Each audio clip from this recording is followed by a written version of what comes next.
Now let's start this damn stream.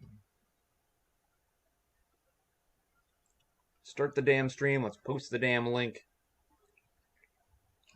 There we go. Awesome. God, why did that take me so long to do that? Yay. We're good now, though. Oh, let's balance that out a bit. Cool. Now, I am just setting a timer real quick, folks. Because that's the right thing to do. Set an alarm. If you'll pardon me. The hell is today? Monday? Setting an alarm for just a few hours from now. Hey, Tony, what's up, man? You are first. Nice timing. There we go. It is nice to see you, man. Ah. I was debating whether or not I was even going to stream this game, and it depended entirely on the temperature inside this room, honestly. Really? Oh, nice. Oh, I'm glad that that bell icon actually does its job. That's fantastic. Have you ever played this game before? I feel like a lot of people played the later games, but this game runs the console hot? No, it's just an old PS3. It's just an old PS3 that runs hot no matter what. Like, I've cleaned it out, and it's not as bad. But, you know, this is a 60 gig PS3, so I kind of baby this thing. To the point where I literally won't play it if it's, like, too hot. So, that's all it is. That's all it is. Only a tiny bit of the multiplayer. This game, you know, I played, I never took this game's multiplayer online, but I did play a fair amount of this game, like, split-screen multiplayer with some friends of mine. I kind of feel bad that I missed out on the online multi, but you know, I can vouch the multiplayer was fun. I liked it. I feel like split screen needs to be included in more things. Minecraft, what's up, man? Yeah, Tony, I know this one did. I know that this one did, and I think Resistance 2 did as well. But yeah, Minecraft Kid, I'm doing pretty well, man. We both got to play online multiplayer on the same console. Yeah. I know for a fact that this one does. I think Resistance 2 does. I didn't play Resistance 2 as much. I played, like, the campaign and a couple online multiplayer matches just to, like, see what it was like, dip my toe in and all that, but I was not crazy about Resistance 2. I really liked Resistance 1 and 3. 2 kind of, 2 wasn't bad. Like, I didn't have the same reaction to, you subbed? Well, thank you very much. Thank you very much. I hope you're enjoying, this. I know I'm just getting started, but all progress on your current playthrough will be lost. Sad tear. That's fine. I'm fine with overwriting my current playthrough. It's probably years old. I probably forgot where I was. Let's begin. I'm going medium just because I don't feel like hard mode right now.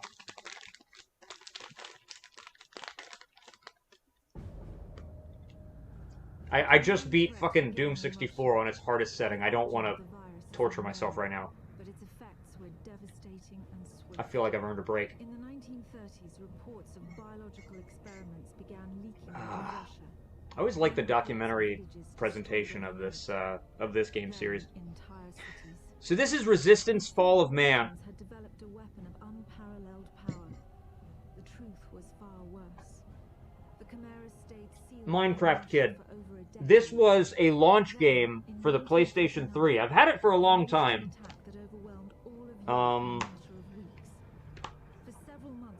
I actually did buy this game shortly after it came out. I know the sticker says $49.99. That's because I bought this copy used. I bought this copy used, like, within a week of it coming out. Is this a game with 64-player multiplayer? Dude, I have no idea.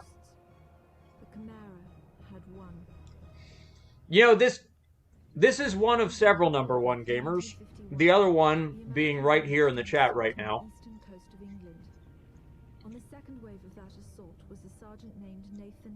I think this game was supposed to have that. I don't know if it ever did. No, this had up to 40-player multiplayer. It says right on the back of the box. So not 64, but... yeah. This was a pretty hyped game. And I mean, like... I can understand why. At the point this game came out, my benchmark for what was, like, amazing looking was, like, Doom 3 and Half-Life 2. And, this was kind of one of the first console games that, like, really, like, in my mind, felt like it might be more... I'm not sure what I'm saying. It was pretty impressive, though. I want to say good luck. We're all counting. Why, thank you, Scott. I mean, this is just the cutscene graphics now, Andy. I mean, but they are kind of funny because they were using the in-game character models for it. Which is something that always bothers me in pre-rendered cutscenes. There was no way to warn the Americans. They were on their own in York, fighting an enemy they knew nothing about. It always bothers me when pre-rendered cutscenes look like the same level of fidelity as the in-game graphics. Same style, fine, but for God's sake, like I'd like to see a higher polygon count on a cutscene model.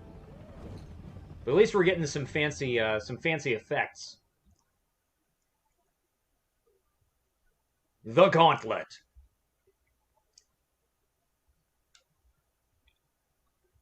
Oh. You know what's weird, Scott, is like the first time I ever played this was probably during the first time that I ever played this was during the last school year that we were in the same school, I think. Am I gonna finish the game? Yeah, probably. I always finish games that I start streaming. Sometimes it takes me a while to come back to them. Sometimes I finish them in one sitting. I'm not going to finish it in one sitting today, just because I don't know the game well enough to do that.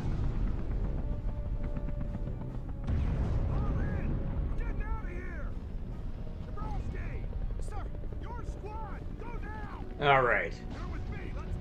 Now, my volume on my headphones is a little bit low. That's why I'm talking a bit more than usual. Boom! I seem to remember, like, there was... okay, so you have to click the button for thumbstick. Or, not for thumbstick, for melee. A few things that I have always liked. Hold on, let me... what's the button for iron sights? I'm starting to feel a little old here. That's not it. That's not it. I am hitting all the wrong shit. Whatever. I'll figure out iron sights when the game wants me to.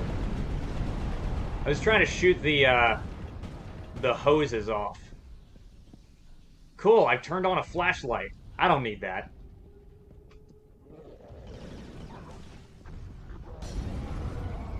Damn, that was fun. Whew. I mean, yeah, though, it does look old, but I still think that certain effects in this game have aged pretty fucking well. Like, the shattering glass, in particular, is really good. Like, that's better than you'll see in, like, most shooters today that do shattering glass. They don't quite look this good. L2? See, I tried L2, and it just crouched. Ah, L1. That's what it is. Boy, it snaps you in there with, like, no animation, too. It's like one frame you're here, one frame you just got a fucking, like... You just got a stock in your eye. Alright. Oh, no! You know what game's really hilarious? Sorry, I was just thinking of, like, funny things. I was thinking of funny things while I saw these soldiers on fire. No, so I started playing Homefront: The Revolution on PS4. I installed it off the disc and I didn't patch it. And it's so fucking janky. It's amazing. And by amazing, I mean, like, it's really terrible. It's weird. It feels like Far Cry, except that it doesn't overpower you. At least not at the point that I'm at. So, like, I like the feel that the game is going for in Homefront: The Revolution. But just, like, it feels like the game was...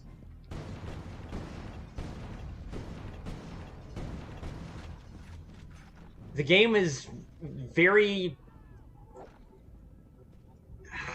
very rough. Can I play a game on PS4? I mean, like... Oh, you mean, can you play this game on PS4? I actually don't know if you can play Resistance: Fall of Man on PS4. I know that this game, like, if you have the disc or something, it won't run on PS4. Maybe PlayStation Now streams it, but I don't know. Yeah, the glass looks pretty great. I like the glass in this game. Whoops. I mean, especially when you bear in mind, this was 2006.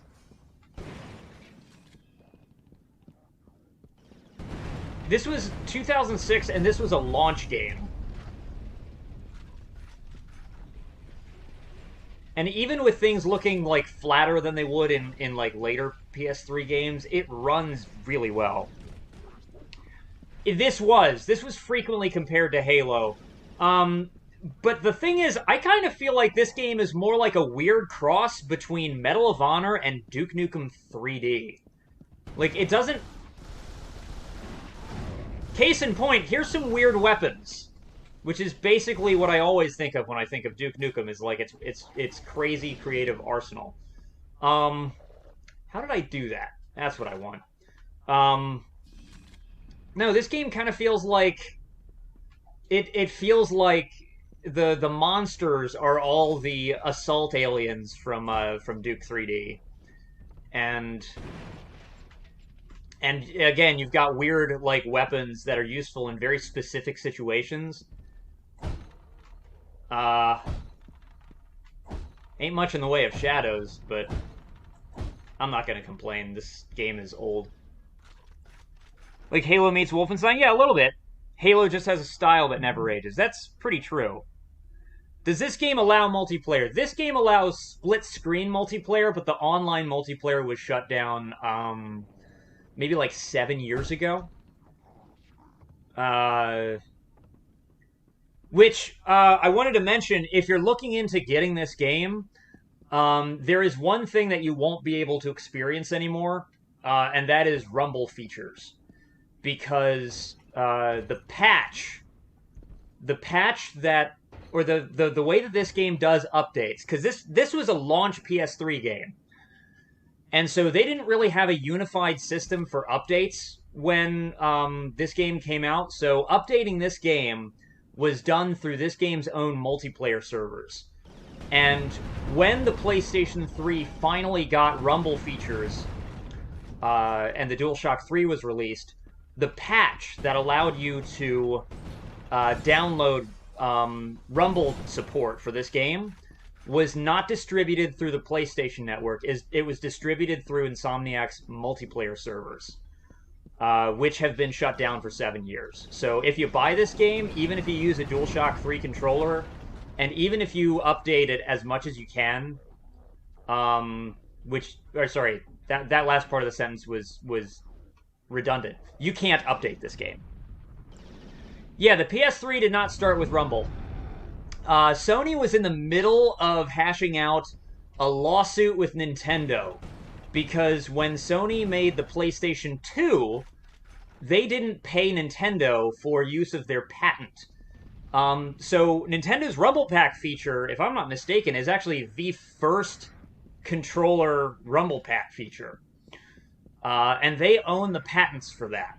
Microsoft ponied up the dough, but Sony didn't when they did the PS2. So Sony's DualShock controllers technically were all manufactured illegally. And when the PS3 launched, when the PS3 launched, they were in the middle of a lawsuit, and yeah, no, it's kind of interesting. I died real fast, and I died because I forgot that I don't have regenerating health.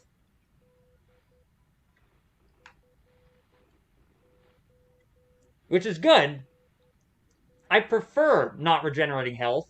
It's just I've gotten brainwashed into assuming that every game from this era had it. But yeah, this game is definitely worth checking out because it's a solid fucking game. If you live in Europe, this game was released digitally. It wasn't released digitally in the US. But it did get a digital release in Europe. So if you're in Europe, you can actually experience the game with Rumble features.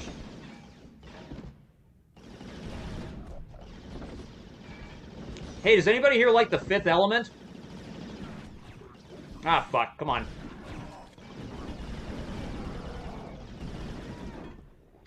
Because that was the alternate fire that I just used. Allows me to shoot around corners. Fuck. Come on.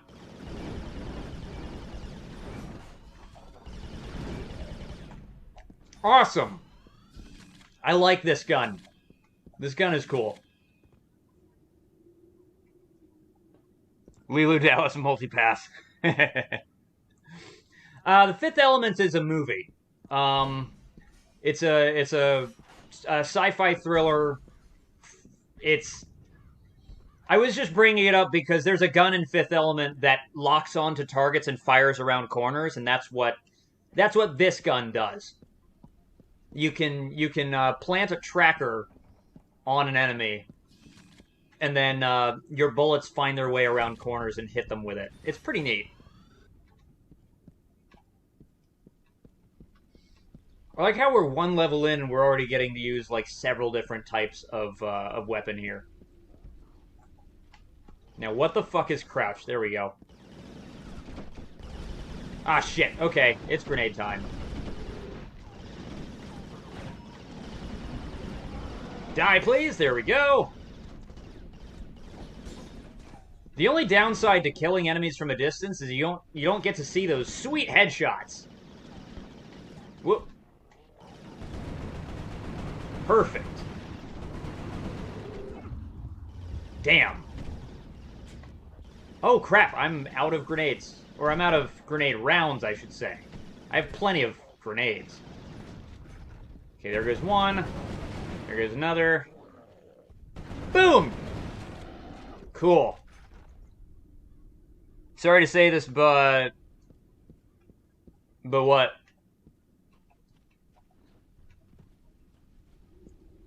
Is the game too loud? No, it's fine. Let's smash that window.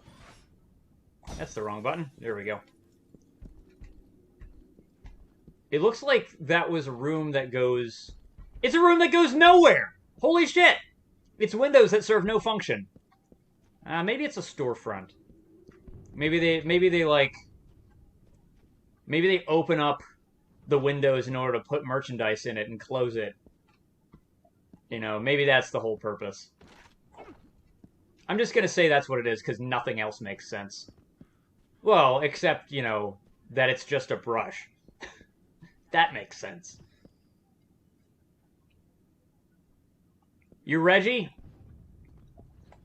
Okay, well, hello, Reggie. Welcome back.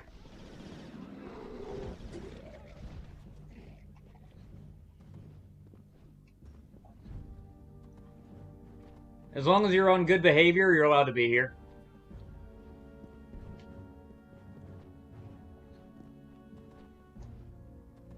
Let's see. Whew.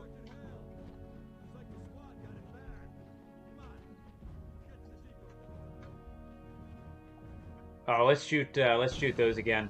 That's always fun. Ah, damn! Okay. I always get upset when I miss. Ah, come on. Perfect. Ah. Oh, shit. Hold on, the chat just disappeared. Gotta fix that.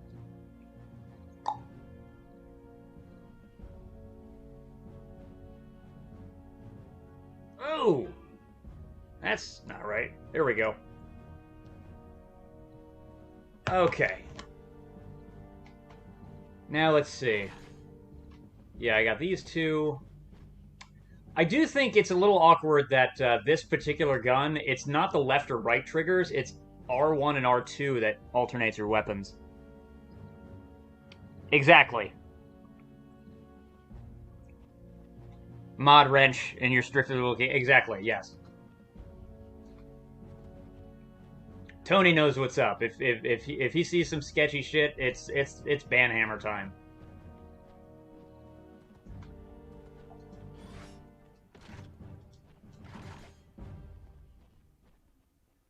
Let's see here.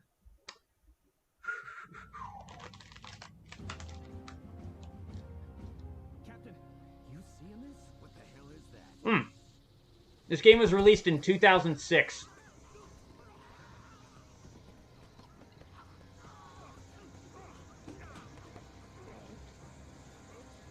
Oh no! This is going to be Maryland in like a week or two. Because we're about to have those Brood X cicada swarms. Our only clue is a journal entry recovered from the body of a US medic. You know what it is, man. Encountered a number of comatose soldiers in a dry creek. If you act up, you get banned. If you don't act up, you don't get banned. So you don't have to ask me not to ban you. Just don't do anything I would ban you for. The sergeant refused any kind of medical examination, insisting on catching up to the rest of the company. If that sergeant was in fact a native, then he remains the only person to wake up after being infected. Whether the Chimeran virus mutated within him, or whether his body had an innate resistance to We don't want another Jake incident. Good lord.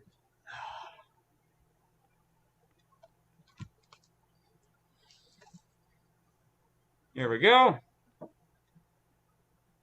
A lone survivor.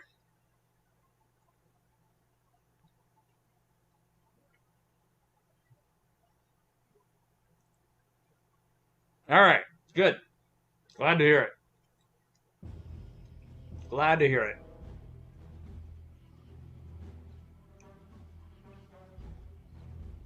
I don't think I've ever talked over cutscenes this much on a stream, and it's just because I can't hear shit.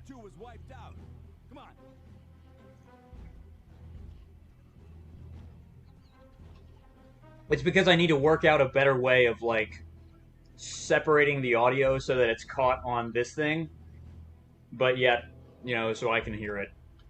I did have a way worked around, but, like, that would involve a lot of bullshit, and it would have raised the temperature in this room. And I don't want to do that. Basically, my setup is janky as fuck. Well, not really janky, because it works. No, janky. Janky is accurate now that I think about it. Gonna eat some Greek? Alright, man. Enjoy that.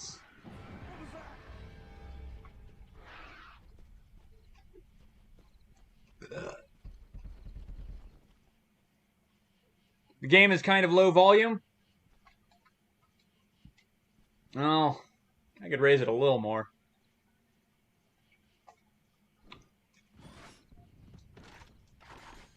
Okay, let me just check on that real quick. Hold on.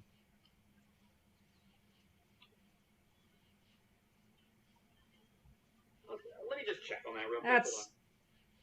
I guess it could go up a little bit more. I just don't want it to, like, completely drown out everything else. I basically just, like, looked at the fucking...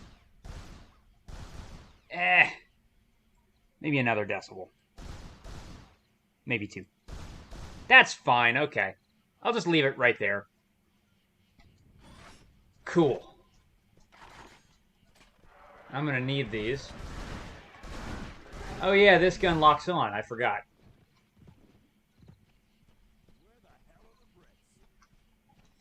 I like the... I remember the first time I played this liking the amount of shrubs and stuff in the environment.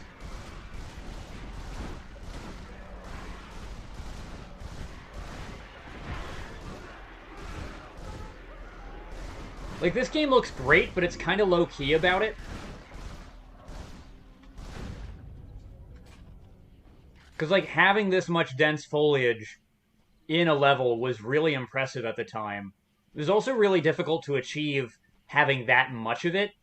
And yet, it's also, you know, like, the color scheme and stuff of this game is very muted, so it's not throwing the effect in your face, even though it's using the fuck out of it right here.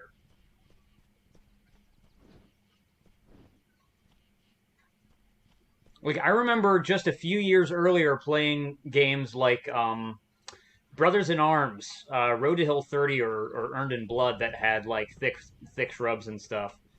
And they would cover large sections of the map, but the frame rate would fucking chug as a result of that.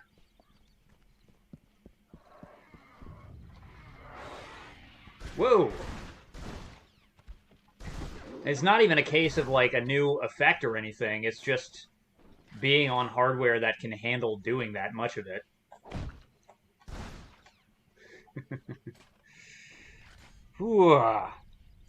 Yes, I do. I do use a capture card.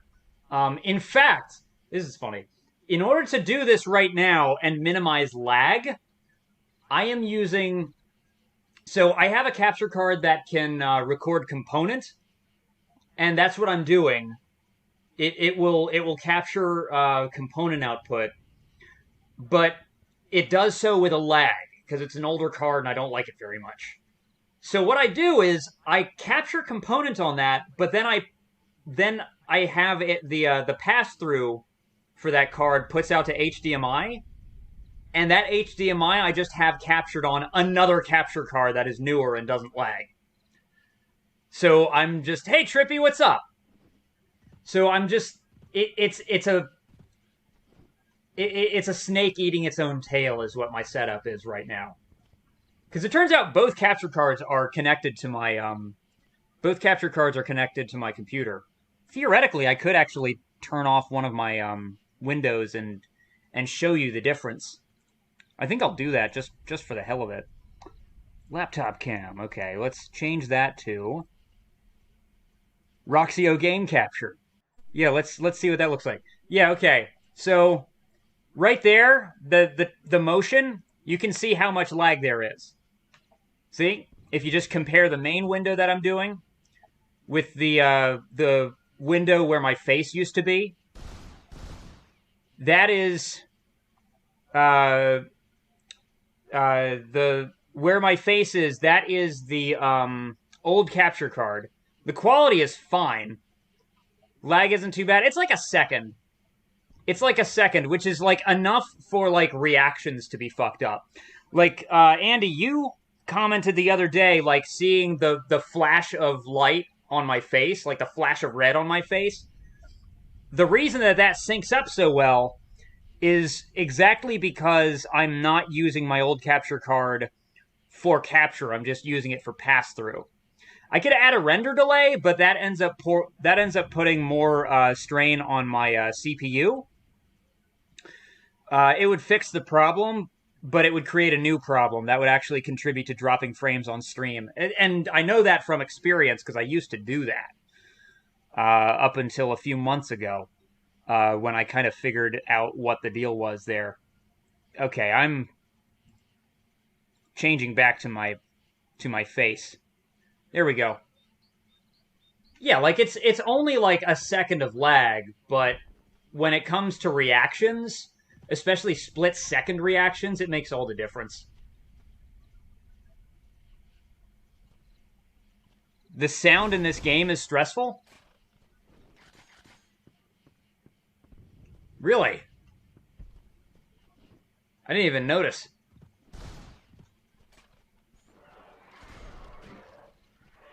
Oh shit, did I shoot this guy? Oh, you're saying this sounds stressful. I think that's what you're saying. I'm not sure. The capture cards and delay stuff is stressful. I mean, no, I just swear so much because I'm a godless heathen. Like, I swear this much when I don't have problems. And I swear that there are times when I don't have problems. Honest. But, ooh, found some health. Cool. And who can I kill? And did they kill my squad mate? Oh shit, they did. Fuck. Did he drop ammo? Can I pilfer the corpse of my comrade? I sure can. Good. You didn't die for nothing. It's because I watched Star Trek as a kid. Oh, maybe. To be perfectly serious, it would not surprise me if Star Trek made me an atheist. I'm not kidding. I mean, like, I don't think that that's actually the reason that I am.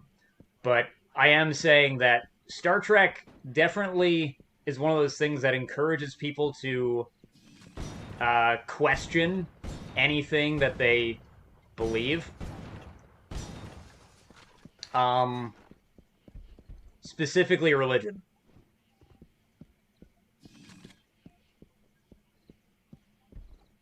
Like,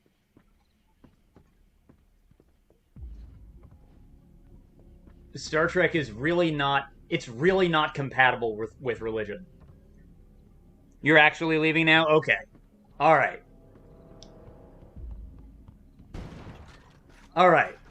It sounds like you're leaving right at the point where the conversation's getting weird, so it's all good. You know what never leads to problems on my streams? Talking about atheism. That's never ever made it weird. Woo! Oh shit. Okay. Oh, I sent him flying. Die!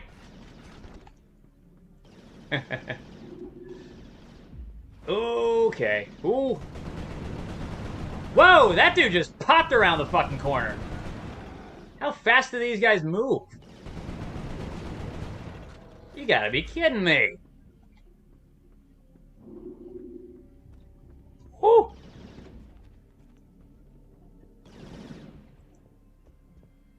Oh, there we go. Hit him! No, don't change weapons, Tim. I don't know what the fuck I'm doing. Look at that, and it sprays all different directions. It's so fucking cool. This game is awesome. Keep hitting the wrong buttons.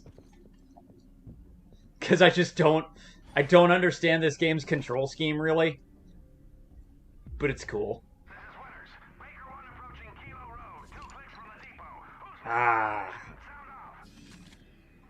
Ah, there we go.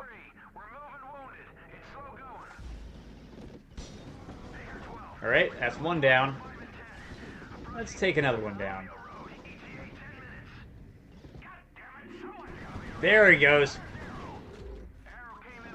Sorry, trying to preserve... Because it's like a hybrid health system. Because you get... You have to recharge the 4, like, squares that you get. It's like Riddick's health. You have, like, 4 rechargeable squares of health. But you can lose an individual square if you take enough damage. So it's a nice little hybrid there. It does mean that it pays to peek out and take a few shots, but you also want to find health pickups whenever you can. It's a nice little compromise.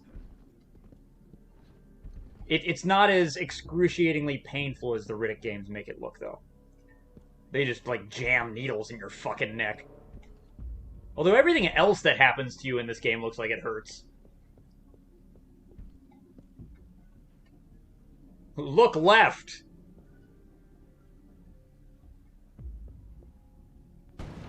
Wow, though, I did just notice this game's FOV is narrow as fuck.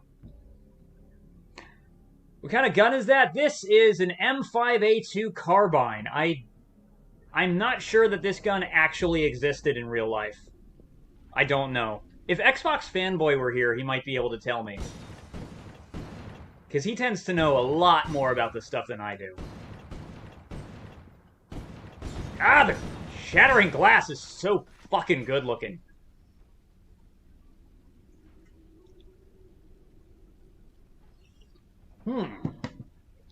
Ah.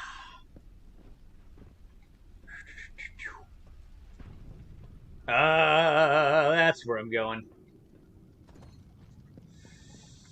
Ooh.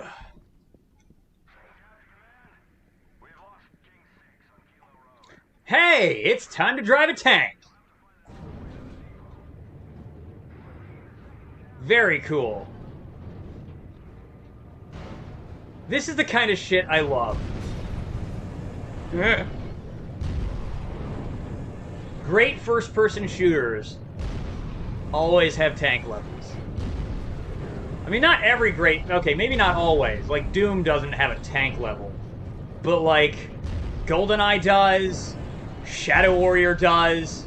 Fucking love Shadow Warrior. And this game does.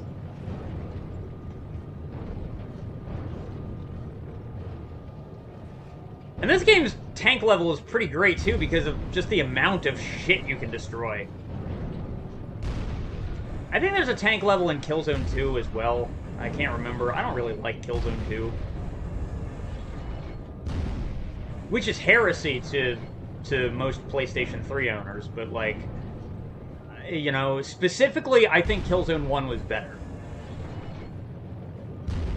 And there's plenty of sequels I like that I still don't like as much as the first game. Like, I'm fine with Resistance 2. For instance, Wolfenstein 2, The New Colossus is a game I love, but Wolfenstein The New Order I love even more than that.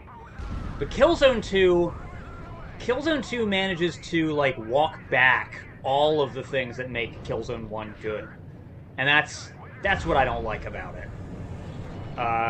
And I know it's, like, everyone's favorite Killzone game. But it's like, I think it's everyone's favorite Killzone game because nobody bought the first game. Because the first game was hyped, but didn't have the best word of mouth when it came out. And again, it's because people were comparing it to Halo, and Killzone's not really a Halo game. Killzone is a much slower pace. Oh, what the fuck do we have going on here? Boogie board. This game is so great. It's a shame the franchise died. Yeah, I would love to see it come back. I know that Sony acquired Insomniac, and so, like... And Insomniac's still making great shit. Like, I need to check out the Spider-Man games. Because everything I've heard about the PS4 Spider-Man games has been great. The Americans regrouped at an abandoned bus depot. I am planning at some point on getting the Vita game as well. Because I do have a Vita. I just, like, I can't stream anything on it, so anything that I get for the Vita, I'm just getting for me. They would have a perfect landing zone, and the battle would tip in. You just want to say good luck, we're all counting on you. Why, thank you, Scott. I appreciate you.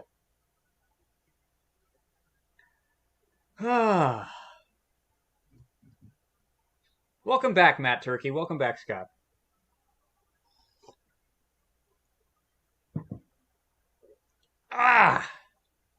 Bus garage. There really aren't enough I was going to say there aren't enough military shooters set in England, and then I realized, wait a minute, every World War II shooter ever made. Except, like, Medal of Honor Rising Sun. And Pacific Assault, but, like, those aren't worth playing because they're very bad games. Well, I mean, not very bad, but they're not good.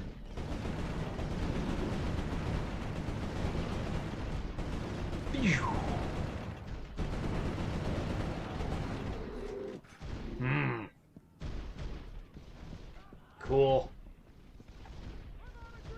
Those aren't in England, yes. This game and Twisted Metal you'd like to see brought back. Me too. You know, I feel like I'm in the minority of people that actually did play Twisted Metal 2012. I bought Twisted Metal 2012 on launch day, and I really enjoyed it. I have some gripes about it. Like, I feel like the whole series was better when the single-player mode let you pick your characters. But it was neat to see, like, a story mode in that game where different characters' stories all intertwined with each other.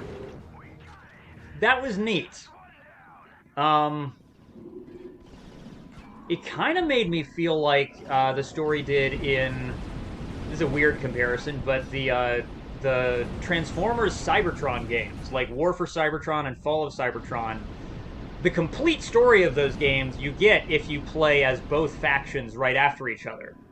How do I get out of this thing? It's not letting me dismount this turret. What? That was weird. Oh, R3, that's right. Most World War II games aren't in England? I'm pretty sure most are. Or not England. Not England, but Europe. Sorry. Sometimes I forget that Europe is not England. I just think anything that I cross the Atlantic to get to is England. Because I'm a dumb American. I'm a big dumb American. This is true. Sorry about that. God, that was a big fuck up on my part. You're right. It took itself too serious and dark. Kind of lost the charm that the original had. I mean, a little bit. A little bit. It was a little bit more serious than Twisted Metal Black. Twisted Metal Black had like the same aesthetic, and yet had a different tone. And I think that that's because... Actually, I'm not sure why that is. It's hard for me to pin down why Black feels different from 2012, but it just does. I think it's because Black still feels like it's telling a silly video game story. Which probably is because you play different characters and the overall story of the game is completely different depending on who you play. For instance, you know, if you play the game as Sweet Tooth, then obviously all of the other characters don't get their happy endings. Of course, almost no character gets a happy ending, but that's a different matter altogether. But I feel like Twisted Metal Black was a very charming, very fun game. I actually have written fan fiction about Twisted Metal Black. I was working on that. Oh gosh, the last chapter I posted of my Twisted Metal Black fan fiction, I think I posted in high school. But you know, I think my favorite Twisted Metal games are Twisted Metal Black, Twisted Metal 2, and Twisted Metal Head-On. And I do have a bit of a soft spot for Twisted Metal 4. I know that was one of the 989 ones, but I feel like I feel like Twisted Metal 4 actually, like, got the handling of the vehicles right. Twisted Metal 3 just, like, was a pain in the fucking ass to play. I hated the controls for Twisted Metal 3. Most things about Twisted Metal 3 I hated, actually. I suppose I didn't hate the design for Sweet Tooth, but everything else I didn't like. But Twisted Metal Black was cool. Also, the fact that Rob Zombie was literally a playable character was funny as shit.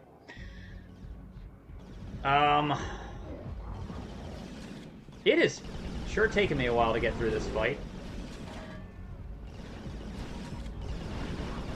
Is he dead? Ah! He's not dead enough. Grew up playing the third and first one. Oh, yeah, okay, okay. Gotcha. Well, if I was just talking mad shit about the third game, bear in mind that I don't think anybody who enjoys it shouldn't. I'm just saying that I didn't like it very much. The first game was pretty cool. I mean, like, it would have to be. It started the series.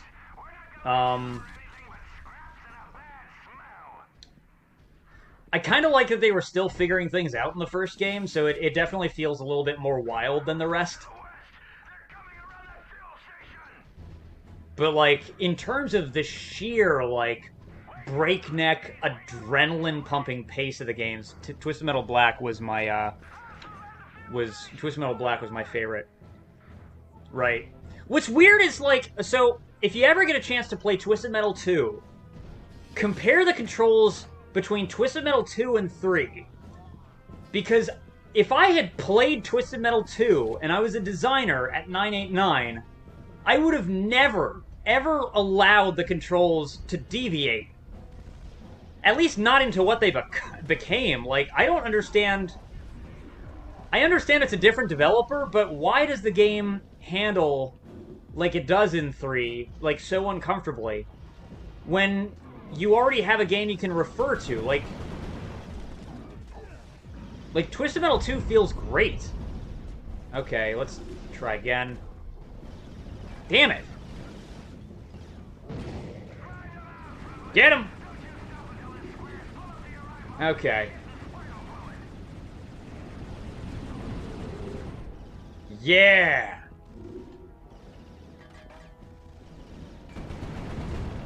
Awesome! That was fun. I think that's actually the best I've ever done in this fight. It's been quite a few years since I played this. Usually that fight gives me way more trouble than that. I don't know what's different about today. You're like, God, these controls are horrible. Yeah, I'm sorry. I thought the cutscenes were pretty good. Yeah! Alright, I said something nice about Twisted Metal 3. No, I thought the cutscenes were pretty good in Twisted Metal 3. We know from the craters that the Chimera Honestly? ended the battle by launching spires. There is no defense against a spire attack.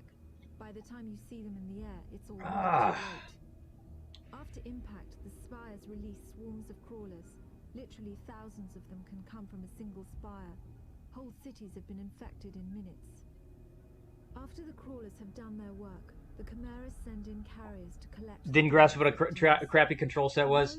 Right, yeah. Infected humans to conversion centers. There's lots of games that I've gone back and played as an adult now, and I realize, like, it's not that I was terrible at the game. I mean, I was a child, so I was.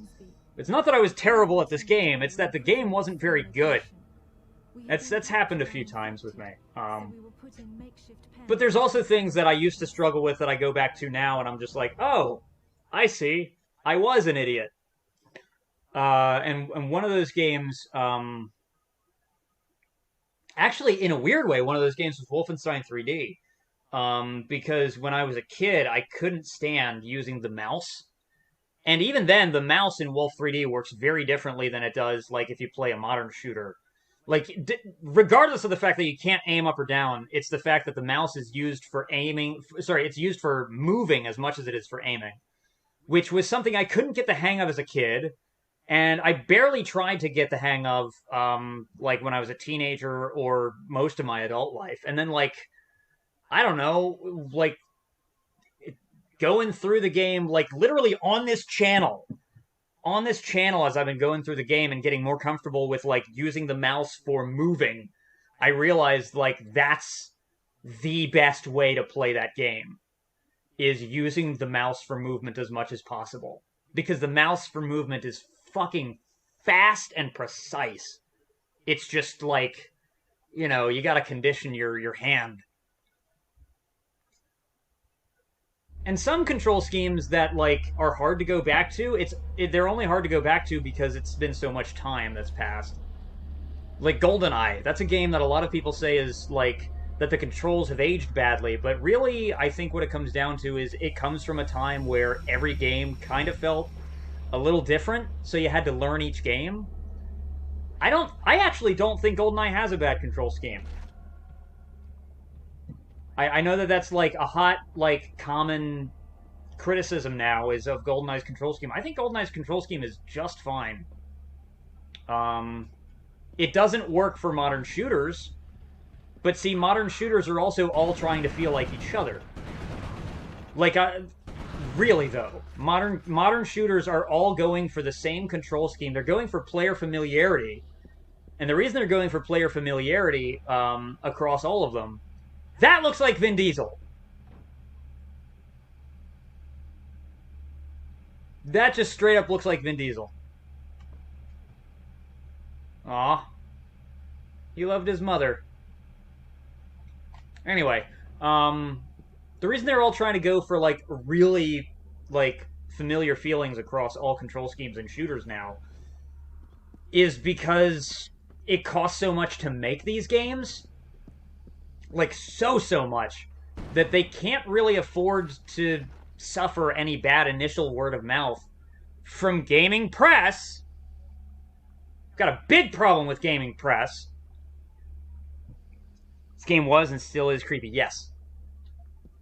Got a big problem with gaming press. Because gaming press seems to, like... They don't realize the problems that they are causing with bad criticism.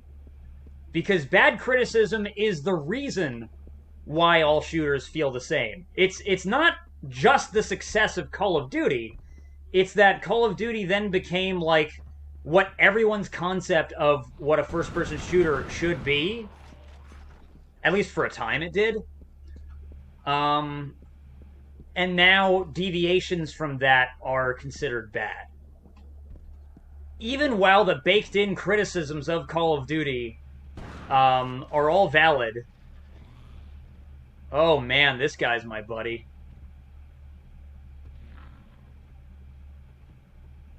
Let's just watch him for a bit. Yes! Dude, the Assault on Hoth level was awesome.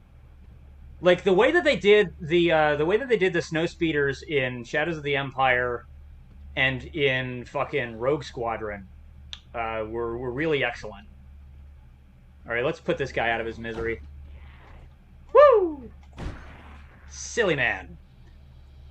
Cough, cough, IGN, cough. Yeah, cough, cough, IGN, who gives a fucking 3 to God Hand, killing its sales, and then, like, complains that every other game is too much like God of War! It's like, of course every game's like God of War. You'll give, like, 9s and 10s to the next God of War, but the next game that's like God of War, you'll give, like, lower scores for trying to be like God of War. And it's because you'll cover a game poorly if you have to learn how to play it. That's what it comes down to.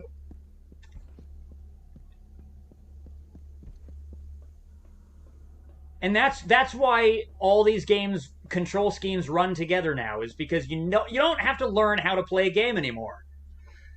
And then they complain about tutorial levels because they say things like fucking, you know, come on man, I already know how to climb a ladder and flip a switch. And at the same fucking time, all these shooters are too similar.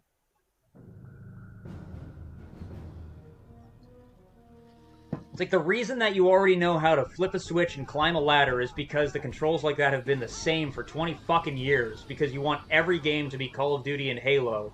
But you also don't want every game to be Call of Duty and Halo. You don't know how to criticize games anymore. Or, sorry, at all. Bloody hell. Thanks for that. I'm Parker. Hey, Sergeant Hale, first rank. Take that, straw man! We thought the Chimera stopped all of you in York. Chimera. Those creatures. Say hi to everybody. Absolutely. Oh, you're saying and hi to everybody. Yes, hi.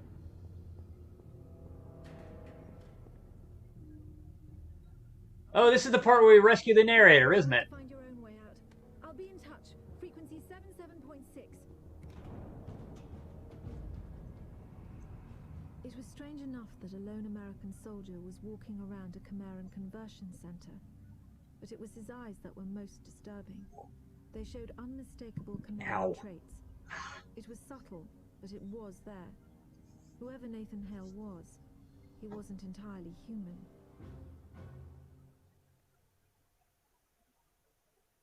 It differentiates itself. It was the first FPS shooter you played. You know, that's a good starting place, honestly. I love Halo. I know I just complained that every game is trying to be like Halo. There's a reason. There's a reason. Hey, like, video game criticism that has been wrapped up in comparing everything to Halo is a problem. But see, the reason that problem exists is because Halo really is that good. It was not the first FPS I ever played. Will you? Oh, that's right. Fucking, it's a motion control. God damn it. Halo was not the first FPS game I played. But Halo, when I did play it, was kind of eye-opening for me. I think I was 12 or 13 when I first played it. Because it was, you know, around the time the game came out. But I remember Halo was the first game I played where it was you had a different joystick for moving and for aiming. And that's the case for a lot of people. And I remembered once I got used to that control, thinking like, holy shit, I have so much control over everything I'm doing. Like, Halo is very, very fluid. And it's beautiful. They level chase through the asteroids as well as Shadows of the Empire. Oh, yes. So, I'm not sure what my favorite level in Shadows of the Empire is. The asteroid chase was cool. It's definitely not my favorite. I liked that they used the music that was in the asteroid chase in Empire Strikes Back. Like, they used the soundtrack from the films.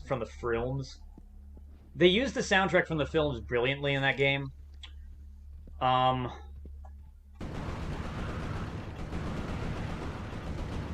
think my favorite level in Shadows might actually be Gull Spaceport.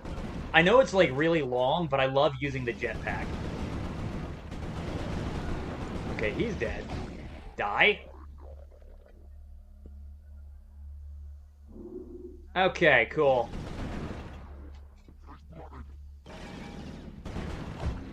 Ho-ho! Melee! Wham! Okay, come through, fuckers. Come on. Whoa! Whoa! What on earth? Hey! No, you sit down, fucker. Did I do that? Okay. They tried so hard to make that one of the big selling points for the PS3. Yeah, I mean, like, I completely blame the Wii for that. Oh, that's rich. That's really fantastic. Wow. Alright. Huh? Oh, what a wonderful game. I love Resistance.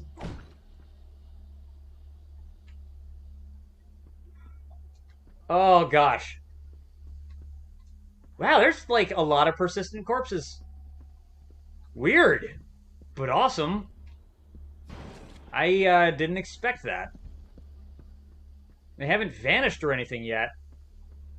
That's actually really impressive. Just two alien bros chilling, yeah.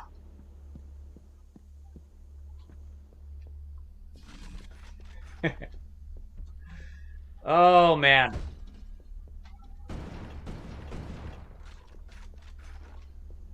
Now, I'm thinking of, I know I streamed Killzone 1 already, but I streamed it on PS2. I'm thinking of streaming Killzone HD at some point, because I really like Killzone 1. And I know eventually I'm going to stream Killzone 2, but I'd rather just stream a nice-looking version of Killzone 1 first. That is honestly how little I like Killzone 2. I'll just delay it. I'll play anything else.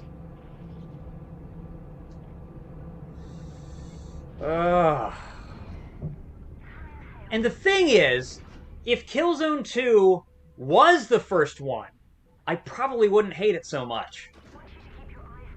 I would just think, oh, this is like a Gears of War clone, but in first person. But no, like, the fact that Killzone 2 is the second game, and the first game had, like, such personality. It had a really interesting story. The characters were great. There was a lot of freedom in your movement. The fact that there were so many things going for Killzone 1 that they just took out of Killzone 2, I just resent Killzone 2 very deeply. I mean, not as deeply as, like, a hate crime or something, but, like, you know, about as much as I can resent any other shitty game. I hope I put that in its proper context.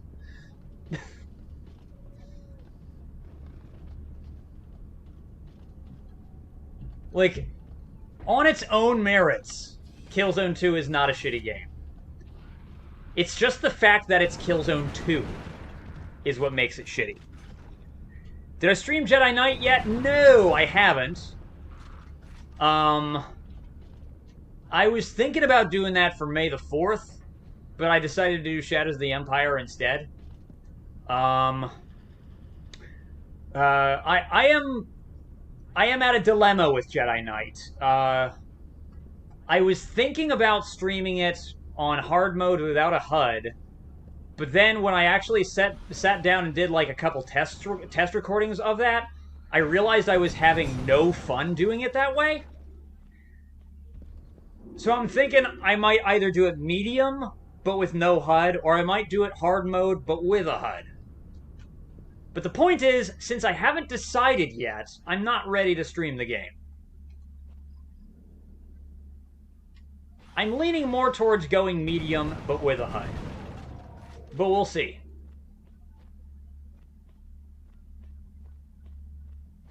We'll see. I really like Jedi Knight. Jedi Knight's my favorite Star Wars game, honestly. See, hard with HUD sounds good, but, like, and I've played many games on hard mode on this channel. I've beaten many games on hard mode on this channel. I beat fucking Wolfenstein The New Order on Death Incarnate without a HUD. But, like, my god, Jedi Knight with no HUD is just not fun. I gave it a try, and I just didn't enjoy it. And, that's the thing. Like, I'm up for a challenge, but the challenge still needs to be fun. I have Outlaws, actually. I like Outlaws. I like Outlaws quite a bit. Really good soundtrack. I'm kind of a spaghetti western nerd, so like Outlaws does a lot for me. I did not play Outlaws back in the day. That was a game that I scooped up GOG release a few years ago. So I didn't grow up playing Outlaws. But I feel like if I tried to play Outlaws when I was a kid, I would have just gotten confused because every fucking Doom-like got me confused as a kid. Okay, I need to stop switching. Why do I keep hitting triangle for melee? What fucking game have I played where triangle is melee? I don't understand me sometimes. Story is still getting to you and the music is 10 out of 10, yeah. I have not beaten it, so I don't wanna know too much about the story, but like I know that even the very beginning of the game is kind of emotionally brutal. Whoops. Fuck.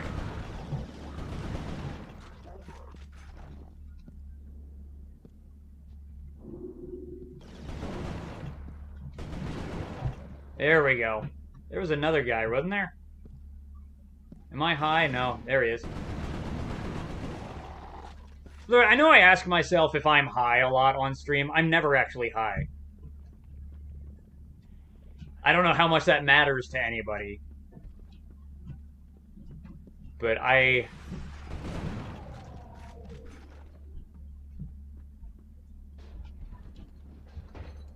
that is just not really a habit that it's not habit's the wrong word. It's just not a pastime of mine. Habit has a negative connotation, and there's really nothing wrong with smoking weed.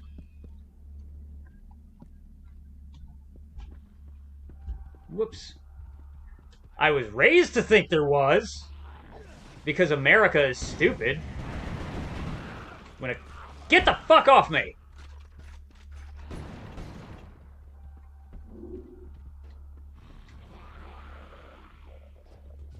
Oh, he's stuck! They're all stuck. I want to see if he'll kill his friend.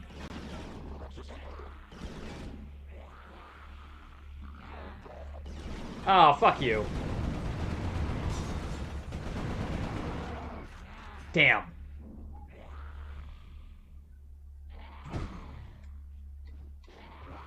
Hold on.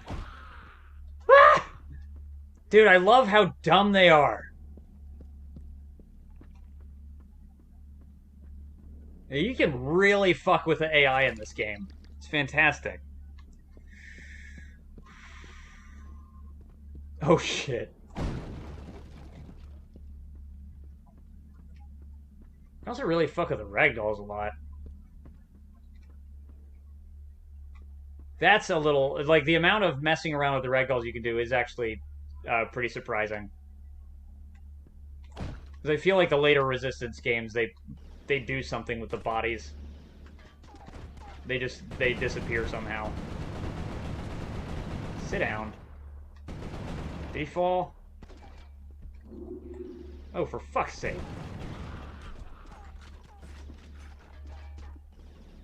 Come on. Sit down. Okay, he's dead. He's fallen. Damn. Can I break that with a fucking explosive? Flushed him out. Ah, here he comes. Let's get him.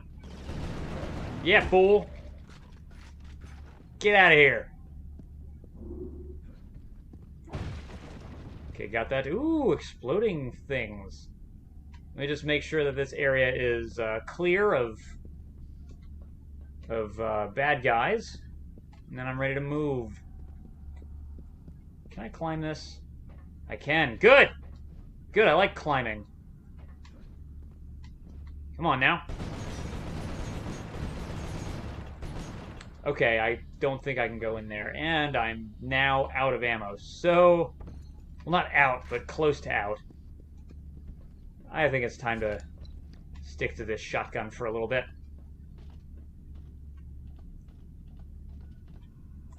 Sit down. Ah. Press R3 to use the switch. Okay, happy to. Whoa, what the fuck? Damn thing. Alright. We're good? They're so annoying. Okay.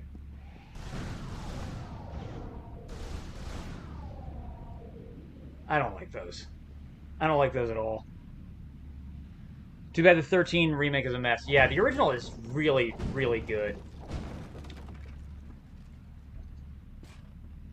Ah. Like, at times the remake is, like, so broken it's funny. Which is how I feel about, actually unpatched Homefront: The Revolution, which I was talking about earlier. Conversion center was built on top of an old fish When the soldiers caught on fire. tubes transported the bodies from one Here's a clip I recorded that I need to share somehow. They fall into a coma. The virus It was just too fucking funny. from the inside out, eventually turning them into one of the Chimeran creatures. I'll explain what I'm talking about in a second. Speed up the process. No, so I was playing Homefront: The Revolution last night, and I had unlocked a stronghold for the Resistance to use, which basically is like taking out outposts in Far Cry 3, because the game is basically a Far Cry game. Yeah, I was playing Homefront: The Revolution, and I unlocked a stronghold. And, so after it was unlocked, there was a campfire set up in the middle of the stronghold, and some of my fellow resistance fighters started to walk through the fire, and they would catch fire and die. And there was a guy sitting near the fire, there was a guy sitting near the fire. It was basically just like his whole scripted animation is just to sit there and like talk to you if you walk nearby. He'll just say random shit at you. So a bit of backstory here, very little bit. The guy in charge of the resistance, at least of the resistance cell in that game, as I understand it, is a guy named Parrish.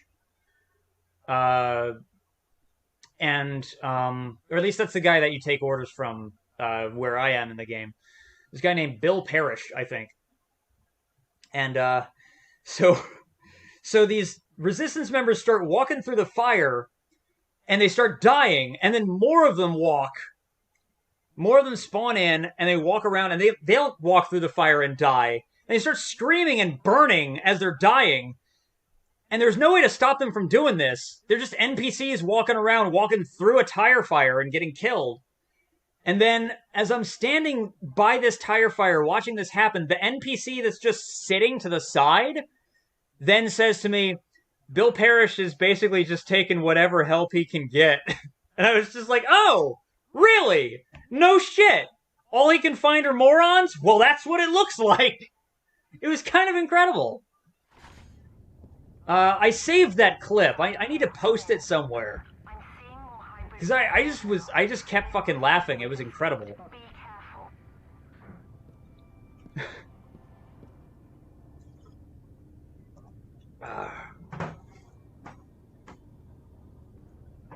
Okay, pardon me. I'm gonna heat up my coffee a little bit. Cool. Alright. Jump, jump, jump, jump, jump. Oh, shit. Die. Ah, yes. Is he doing this? Oh. Sorry, I like how he moves his hands to kind of get gangster in their face. That's cool. Not a whole lot of ammo for that, but fuck it. Whew. Yeah, running low on ammo for it now that I think about it. Oh well, I still have the... What is this thing called? The bullseye! Yeah, the bullseye. I got Soldiers on carts.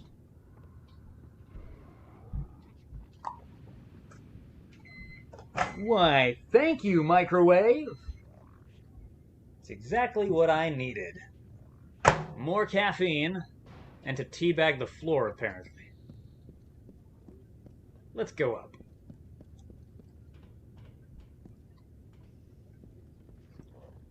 I need to just, like, put together a compilation of a bunch of glitches that I've recorded. Boom! You're dead! Huh. Where'd he go? Oh, come on!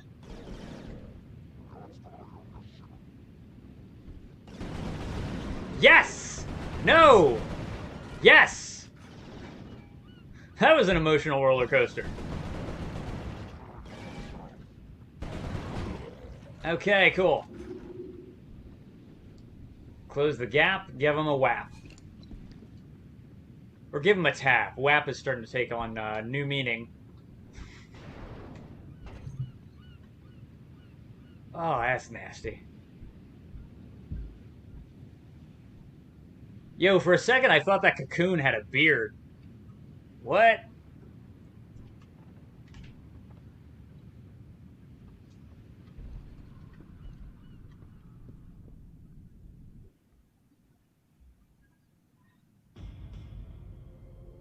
During the second phase of the conversion process, Ah. humans are wrapped in cocoons. This accelerates Rebel the Assault? final stage Yeah, that was like a lot of full motion video in that.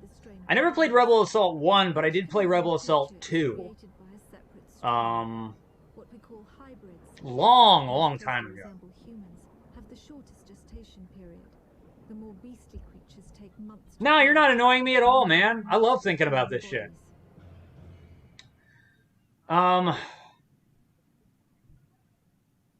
Yeah, no, I played Rebel Assault 2, the PC version.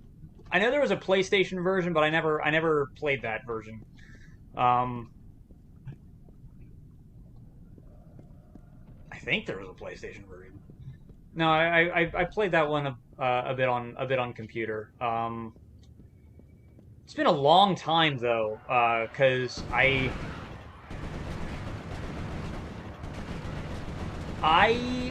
at a certain point my family upgraded to a new PC and I wasn't able to run the game anymore.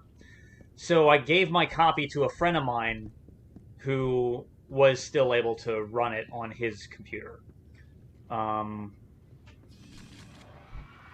If it's on GOG or something, I might scoop it up if it's cheap. But, like, that's a game that's nice for the nostalgia, but at a certain point, FMV games aren't really very interesting to me. Just because they're all kind of the same. I am a sucker for, what was it? I don't know. I have mixed feelings about FMV games, because, like, there's a couple that I really like, but for the most part, it's like they're a pain in the ass to get running, and they're not always that interesting games. Oh! Wait, I remember this room! Wait, I can do weird shit in this room! Hold up! Let's do this. Okay, hold on. Watch this. Oh god, it's been forever since I've done this. Let's move this. Yeah! Look at that! They take forever to swing, but you can use them. Resistance does this weird thing where if you occupy the same space as a physics object, it'll blip you up above it. Little Big Adventure. So many games. Z was cool too. I don't remember Z. I can't remember if I can use this to get to any interesting areas though. I think I don't know. I remember every room that I found these in, I would try to use this as a way to like out of bounds. I can't remember if I ever got out of bounds on the map though. I just remember, like, always thinking it was funny that I could even get this high. Maybe, hold on. Maybe this one might take me... If I... Let's see what happens here. Hold on. It's a Chimera base. Better kill them all and let God sort them out. Yeah. Michael, if you're just tuning in, I just remembered this weird trick that you can do in this game. So check this out. See these cocoons? And, like, you know, they have physics properties, so you can manipulate them. Watch this. Watch this. Okay. Let's smack it a bit. Okay. Let's let it swing.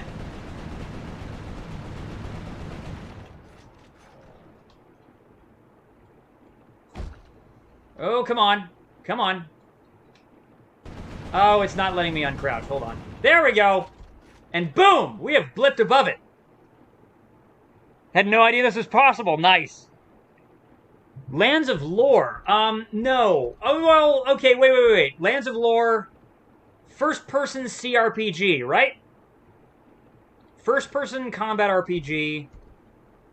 Oh, shit. I think I just killed myself. Yeah, first-person combat RPG. You can only turn in, like, 90 degrees. I have never actually played it. But I was watching my friend Jared play it one time. And it looked like a lot of fun. I really like the personality of the various different characters. Westwood, yeah. Westwood is strong shit. Always has been. Damn, okay, I need to... Can I go back to a checkpoint? Because I just fucked myself. There we go. Going out with a bang.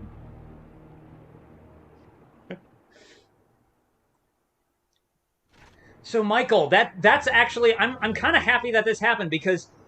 okay, I have a very old tape. A very old VHS tape. But it's currently in possession of my friend Jordan, 16-bit idiot, who you've seen. I gave it to him years ago to screen capture, but then he moved and it kind of got, like, misplaced in the shuffle. He recently found it. By recently, I mean he found it during the lockdown. So he hasn't had a chance to give it back to me. I guess we could now. But I keep forgetting to ask him for it. But I gave him this tape a long time ago. And on this tape, it's basically a whole bunch of glitches that I recorded. And there's like an hour's worth of material here. Because it's all like... The things that I would add to this tape are reproducible glitches. Okay, so... I have an hour's worth of material on this tape from when I would hook systems up to my VCR and record glitches on it that I had already verified could be done more than once. That glitch, that little trick is on that tape. But it's been such a long time since I, like, really sat down and played this game that I totally forgot about it until I was in this room just now, saw these things, and I was just like, I remember something funny about these. Can I jib them? What is it? And then I was like, oh! Right! So, man, if I ever find that tape, I think, well, if I get that tape back from Jordan, I think I'm just gonna, like, post a complete screen grab of the whole thing unedited on this channel. Some of my earlier, videos on this channel are actually taken from footage from that tape. My Halo 2 glitch reel, which has, like, 970,000 views. My Halo 2 glitch reel originates from that tape. That footage, which was posted in 2006, was recorded in either late 2004 or early 2005. I'm a little hazy on when exactly that was.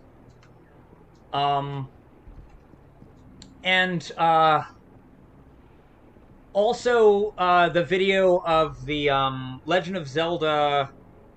Not the video where I edited in the Half-Life music, but, like, there's a glitch of...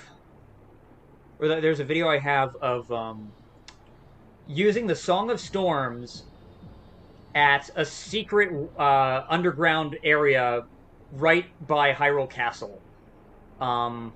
Using the Song of Storms in order to farm the same Skulltula over and over for tokens.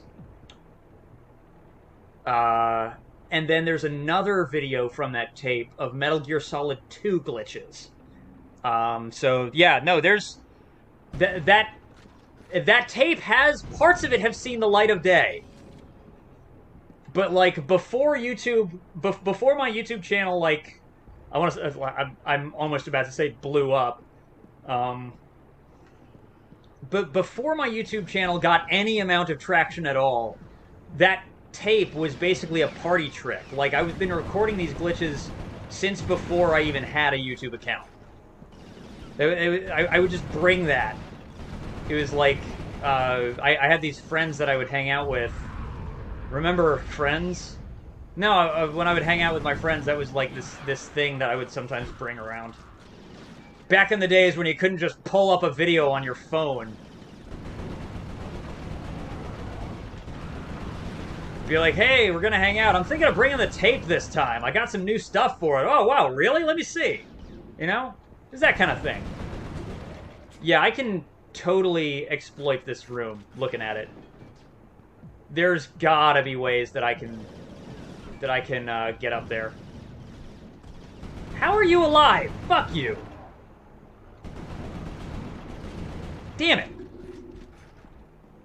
Yeah, using that trick, I'm pretty sure that I can get up there and then jump onto this. But I could probably just do that from here. Couldn't I? Maybe? Oh, no, I could do that from here, so that's dumb. But what about this? Don't get yourself killed, Tim. Whatever you do, don't get yourself killed. But I want to see... I really want to see if I can... Yeah, hold on.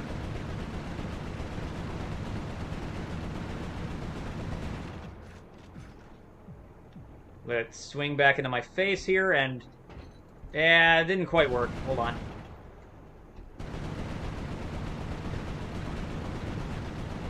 The trick is to not fall down. Ah, yeah, that didn't work. Okay, whatever. I tried. I'm gonna take cover behind your unborn friends. There we go.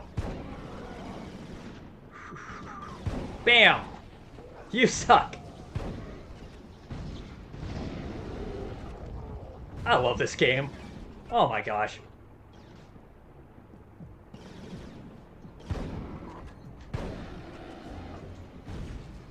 Whoa!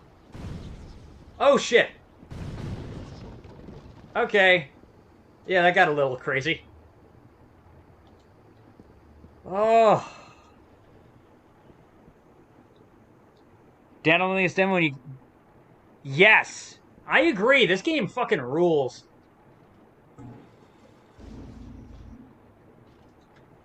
I'm not sure which game I like more, 1 or 3.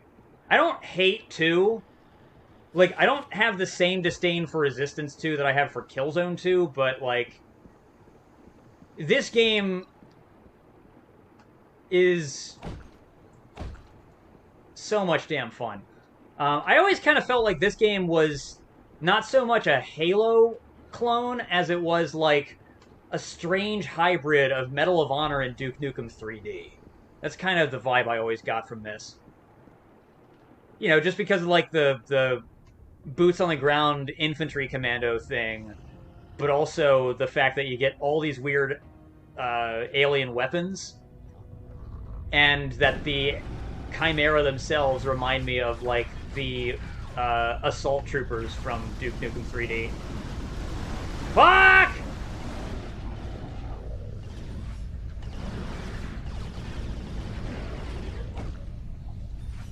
But, like, give me alien enemies and weird experimental weapons, and I'm gonna think of Duke Nukem. Whoa! Oh, that's a waste. Yeah, no, I agree, it is. No, I actually didn't play Syndicate on stream. You have Duke Nukem on the Nintendo Switch. Nice. This is the World Tour version, right? I have that version on PS4. And like, I wish it controlled a little bit better, but I really like the new levels. The new levels are fun. Yep. Nailed them. Fuck. The game knows that I made a bad joke. Wants to punish me. Ah, shit! My bad. Ah, crap. Oh no, I gotta do that whole fight again? Whatever.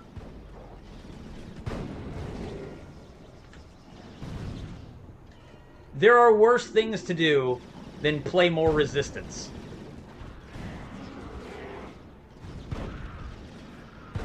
Alright, let's see. Oh wait, hold on. Wham! You're dead. I do feel kind of dumb for how I got killed, though. I could have done better than that. Okay, fucking bullseye. I always forget that, like, this gun is kind of useless if you don't use its ult fire. Shit. You! Fucking asshole. There we go. And I don't even look a thing like Gary Oldman. Die! Oh, he's already dead. Okay, that's not working. That's working now. A little bit too well. Okay, back up, back up, back up. Fuck you! Oh shit. Okay, okay. Yeah, that's a room. No! That was the wrong button. Please stop. That's better. Xbox fanboy, what's up? It had a deathmatch mode. I did not know that. Hedgehog for the win, yeah.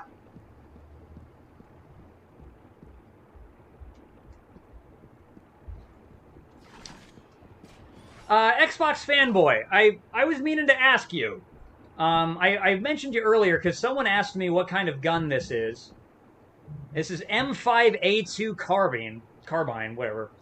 I wanted to ask you, because someone asked me if it's a real gun, like if it actually exists, and I don't know. I don't think that this is a real weapon, but I'd be curious. I'd be curious to know. That's why I'm asking you. Because I know that you know more about this stuff than I do. Whoops. Is this a real weapon, or is this just some alternate history thing that Resistance made up?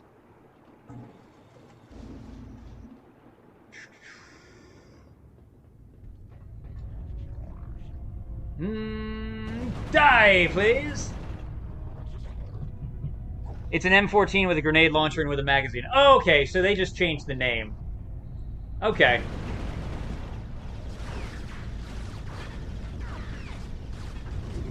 Got him! Okay, let's hit him with the hedgehog again. Oh, nobody died! That's never the outcome I want. Oh, you fuckers.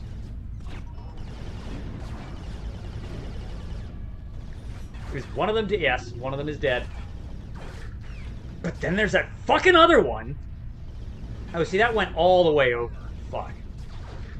That got him. No, it didn't. Fuck. Will you sit down? There we go. Yeah, no, I'll definitely ask. Thank you. Edge and WWF No Mercy, yeah. Dude, I love No Mercy. Boom. Speaking of no mercy. Let's see here. Oh, shit.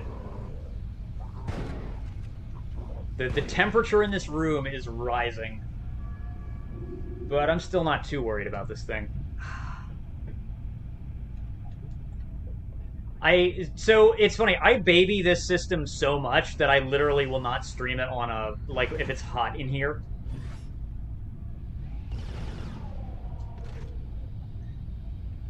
And it's just because, like, you know, it's because this is a 60 gig PS3. So, I don't ever want to be in a position where I'd have to, like, replace it. Because these things are not cheap. They never were, and they are never going to be.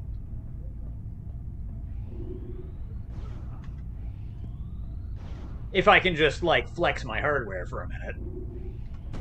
Hope y'all don't mind. Yes, it was! Yes, it was. This is from 2006. I think it's aged really fucking well. The controls freak me out a little bit. But I think that that's just more to do with, like, coming back and playing this game after playing plenty of other games with iron sights. Like, I feel like the iron sights are too snappy in this one. But I like, honestly, all I have to do is get used to it and then I'm fine. The final stage of the Chimeran conversion process is known as the birthing chamber. Ah. The cocoons are opened and new Chimera are born. In the case of hybrids, a cooling apparatus It's the miracle of life. their bodies. The Chimeran metabolism is roughly 12 times that of humans. This results in remarkable healing abilities. This is how Nathan Hale learned where babies come from. Without the cooling apparatus, the hybrids would overheat and die.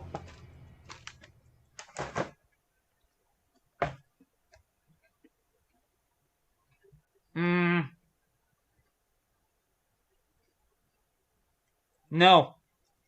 I never saw that video.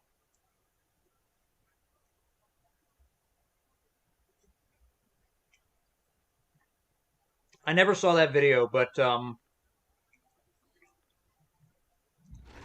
mean,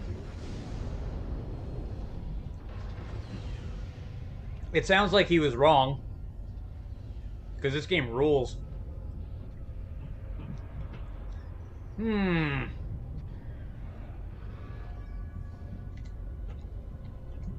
It has a lot of dislikes.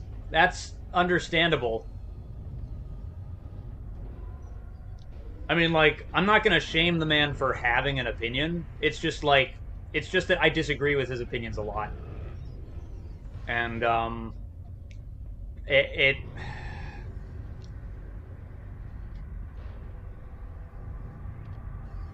and there's fundamental reasons why, you know? Based on what I've seen of Jarek, it seems like he thinks that it seems like he maybe feels that there is some sort of objective measurement that all games should aspire to. And I think that context is not just, you know, something that you use as an excuse to forgive an old game for its shortcomings. I think context is an important part of every game. I think that it's integral to understanding what a game is and to enjoying it. I think that you can't take a game out of its context. That was actually one of the frustrations that I had when playing Nova a couple weeks ago, which Nova is not like a masterpiece, but it's a decent game. Yeah, it's... I would think that this would be something that Jarek would understand, considering how much he loves the Time Splitters series. Like, he is really much a fan of Time Splitters. And so... But Time Splitters is one of those games where, like, you have to bear in mind that it's not going to control like every other shooter out there. Time Splitters is very unique. It controls like a strange hybrid of like GoldenEye and a modern shooter. And it's very fast. And you need auto aim or you're gonna have a bad time. And like it's very like you cannot divorce Time Splitters from its context. So I would hope that if he knows that about Time Splitters, that he could extend his thinking to other games in the same way.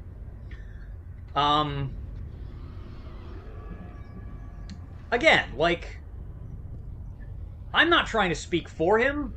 I'm not trying to say that that's actually what he thinks. I am saying that that's the impression I've gotten. That's the impression that I have gotten from watching his content. He has interesting things to say a lot of the time. And I find that I disagree with him about as often as I agree with him. He's a unique voice out there.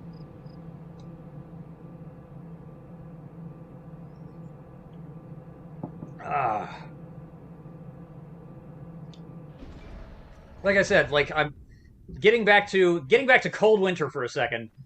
I was really glad that he covered Cold Winter. I was even more glad that that he gave the game a positive review, because Cold Winter is a good game.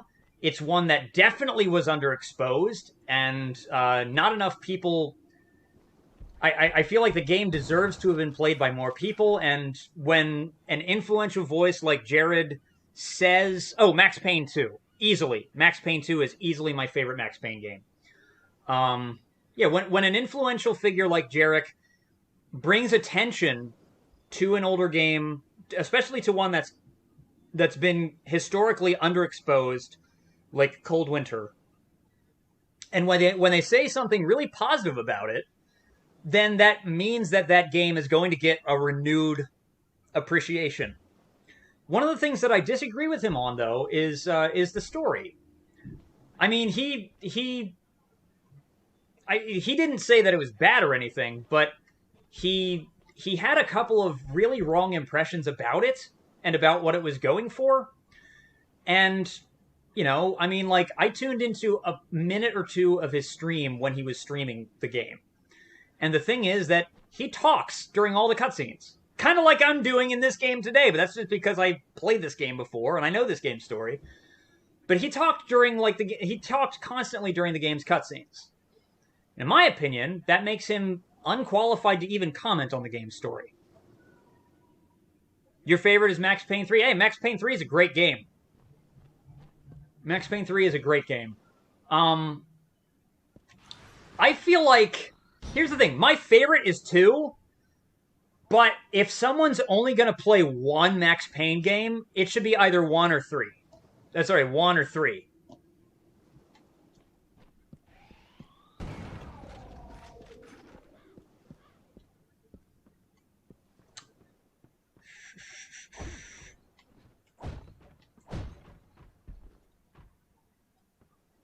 You feel like Max Payne 3 is the most underrated? You know, in conversations that I have with other people, I kind of agree with that. Like, I know that critics liked Max Payne 3. I know that I like Max Payne 3, but, like, people I know, their impression of Max Payne 3 is, like, it's very strange. People that I've talked to about Max Payne 3 tend to not like it, but they also haven't played much of it.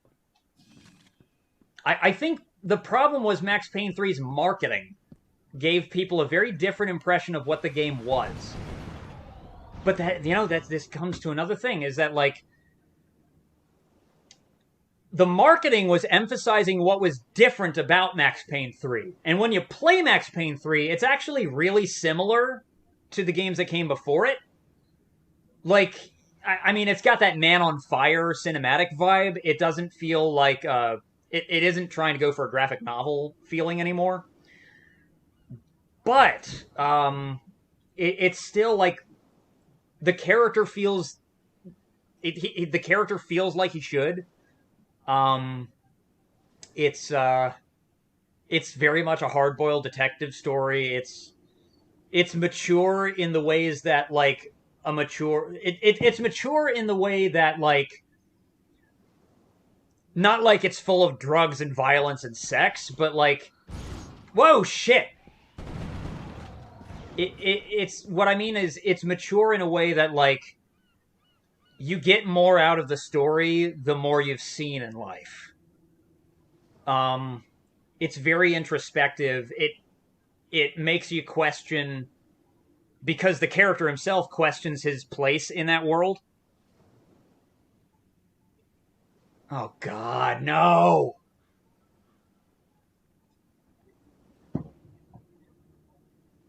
Why you gotta make me self-conscious about this? Why? Fuck. Now I'm gonna be watching how many times I say that word, which I've avoided saying ever since you've mentioned it.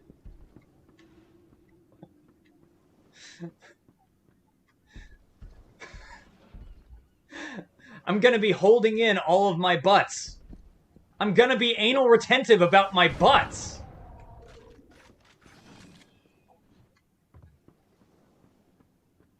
I'll be in situations where I want to use the word, but then I can't because I keep thinking about whether or not I'll be overusing the word. So it's like I have no butt, but I must scream. There, are we happy? Is that my bullshit quota? Can I retire yet? I'm so very sleepy.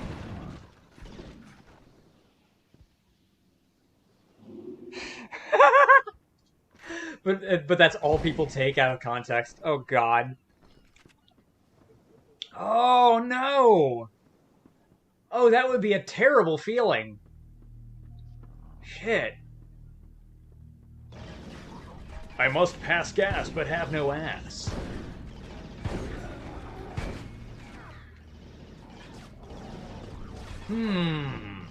Okay. Please kill them. Boom!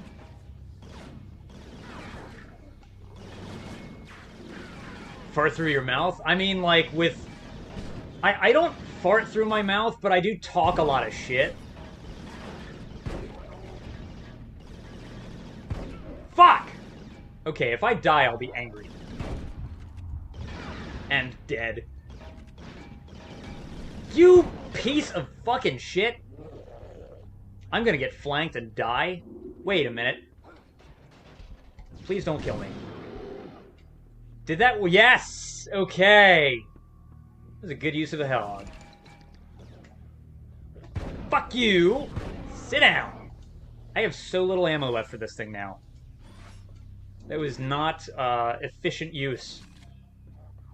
Oh, hi.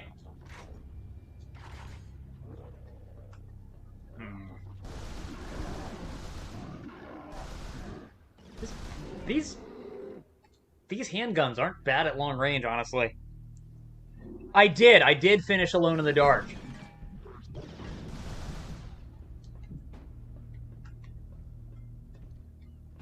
That was a fun time. Whoa, shit. I need to play 2 and 3 now. Damn it!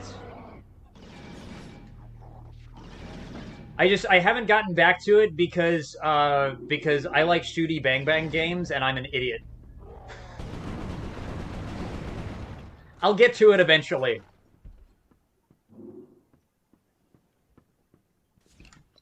Hoo-ha.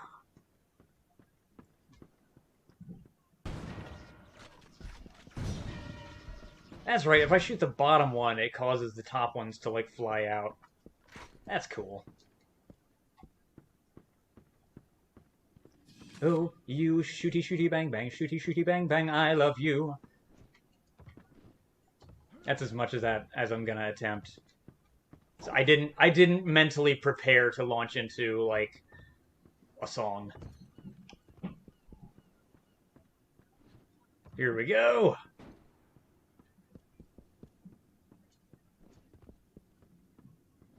Damn it! Okay. I thought I changed direction in midair and it was gonna make me miss. I did play Blood Fresh Supply. I enjoyed that.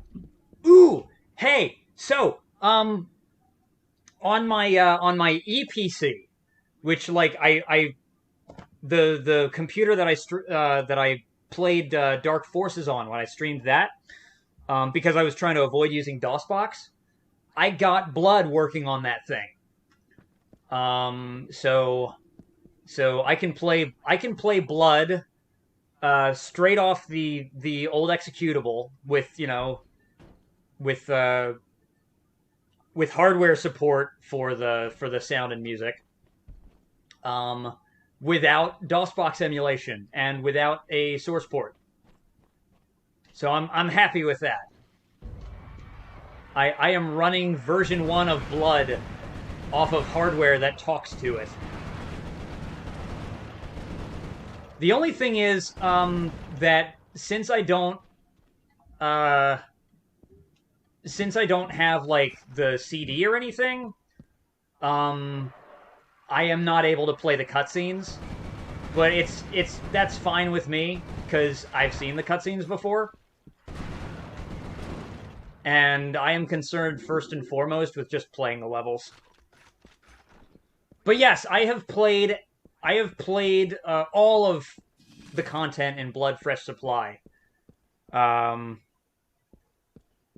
He gave Blood Fresh Supply a 10 out of 10. I mean, that's fine. From what I understand, the game was like kind of like when it launched, it wasn't patched right. There were a lot of problems with it. But those problems have since been addressed. I know that Civvy brought a lot of attention to the problems with Blood Fresh Supply. And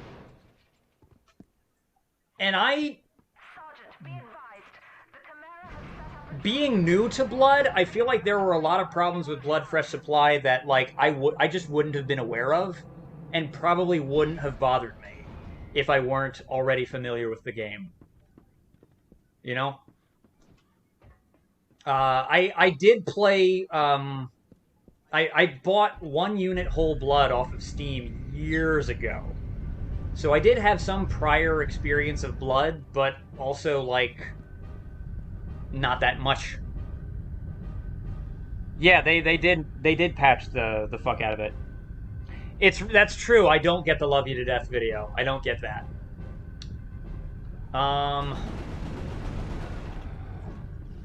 It's amazing. Like there's a lot of typo negative stuff in games that you miss out on if you don't have CDs. Like if you bought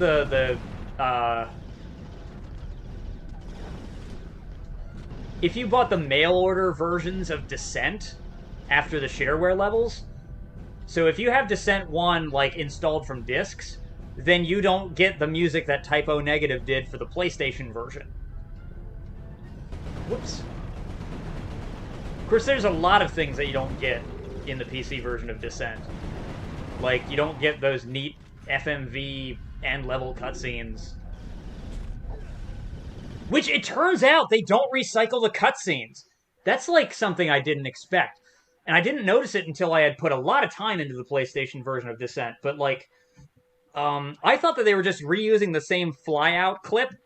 But I realized, the further I got into PlayStation Descent, that those flybys always end with, like, a different planet background. So that means it's a different video every time. It's kind of amazing. The PlayStation version of Descent rules. I'm very, very taken with it. It performs like shit, but, like, that's fine. The way in which Descent on the PlayStation is slow just makes it feel weighty and heavy, which I can hang with. But see, here's the thing. I also find Homefront the Revolution playable without being patched, so I think I have really weird ideas of what's acceptable. I am not saying that Homefront the Revolution runs well unpatched. Fuck no. No. I'm saying that as bad as it is, it didn't ruin my experience. And I think that's because, I don't know, maybe I'm immune? Maybe it's because I grew up playing things like GoldenEye and Perfect Dark, so I'm used to things running in, like, the mid-20s. Oh, Descent is awesome. Descent is a phenomenal game that you absolutely suck at. I can relate to that. I can absolutely relate to that. Oh, shit. Ah, crap. You fucker.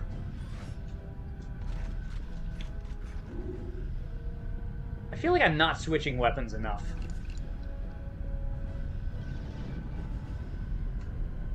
Definitely not. Overload. Yeah, I have Overload. I like Overload a lot. Overload is a game that I would describe as sexy. Overload is just a fucking sexy game.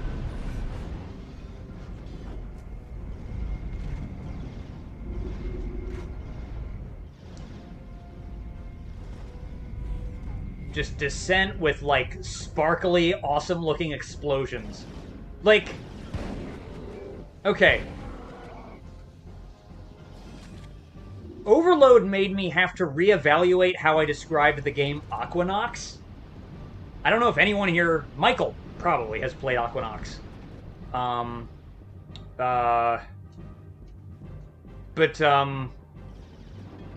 Aquanox is a game that I used to describe as it's Descent, but with really pretty explosions.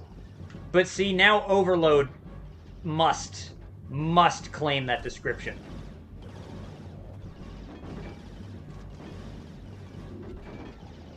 Did not beat it, though. Alex, got it! I mean, yeah, that's legit. Aquanox is hard as fuck. Fuck. Fuck!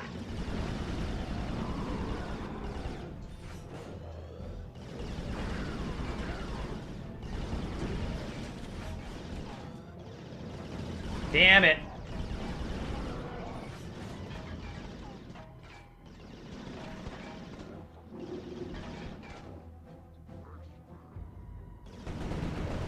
Shit. Okay.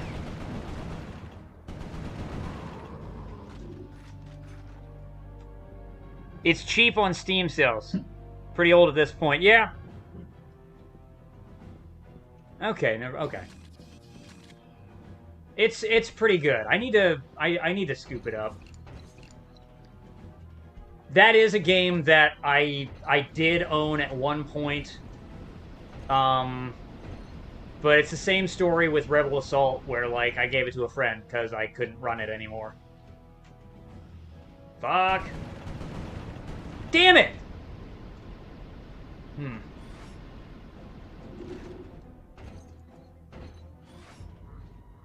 I'll take this guy out from here. All the headshots. Cool. Forsaken is a Descent clone. Yes. I was streaming a little bit of that, like at the end of a stream the other day. I popped in Forsaken 64. I can't remember what. Oh, I think it was after beating Doom 64, because a few days ago I finished Doom 64 on Watch Me Die, and so then I popped in Forsaken 64 just so I could hear John St. John say beard.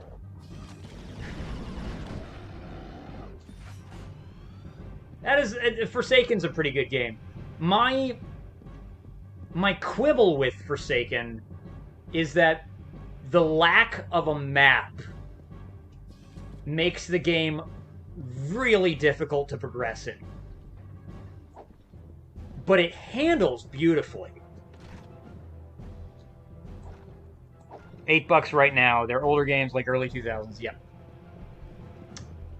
Yep.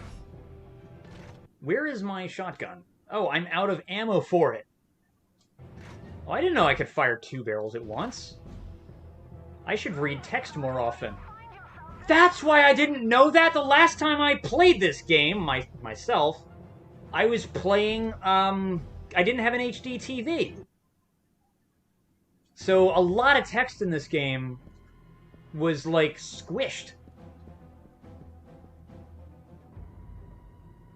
Although it's weird that I wouldn't have just, like, experimented.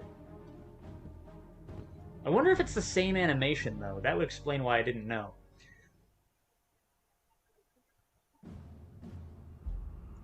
Really? I did not know that.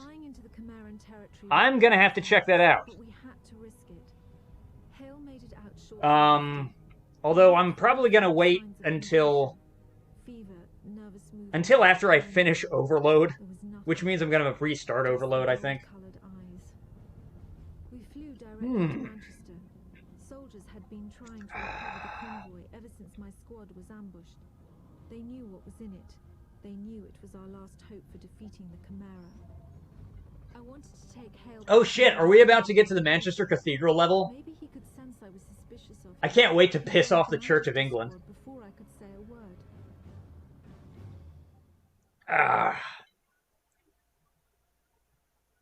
Played Doom 2016, it's fucking amazing. Damn right it is.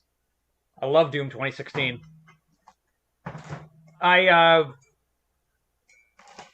I'm gonna, before I stream 2016, I've already promised on camera that I'm gonna have to go through Final Doom, so I'm gonna have to play TNT and Plutonia. But after I do Final Doom, it's gonna be 2016. Might take me a while, because I've never actually beaten TNT or Plutonia myself.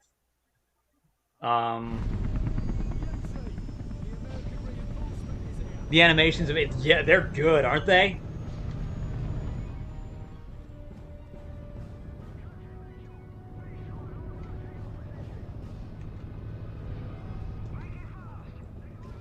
Oh, crap.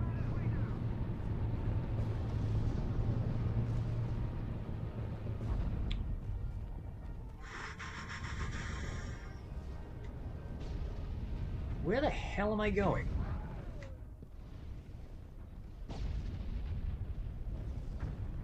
If you know this already. Yeah, Final Doom is hard, yes. I'm trying not to psych myself out. I mean, on the one hand, I did just beat, like, the way I see it, I beat Doom 2 on Ultraviolence on stream. I know I can do that. I beat Doom 64 on Watch Me Die using a fucking controller. So that meant, like, I beat that game without mid-mission saves. Or a mouse. So I'm not really afraid of TNT. That said, I know that Plutonia is, like, legendarily hard.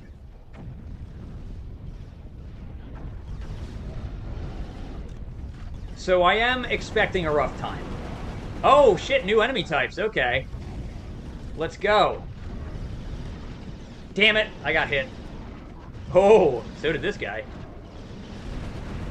Damn it! You weren't supposed to flank me. Oh, fuck. Well, this is all bad. I'll take the death. Fuck it. There we go. Good job, Doom 2016 animators, yeah.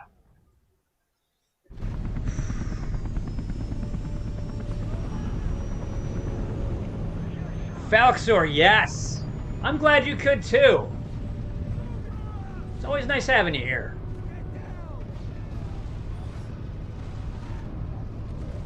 This level looks great. Okay. Whoop. Let's see if I can do this better. Yeah, okay, that is... Oh, fuck! I'm doing better, but a little worse. Shit. Damn, they're not stupid, are they? Okay. Fuck.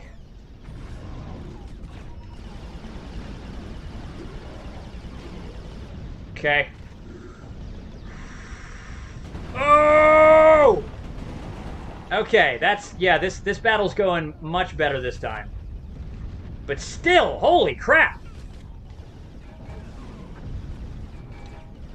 Oh, crap, they're uphill? Did they kill all my comrades?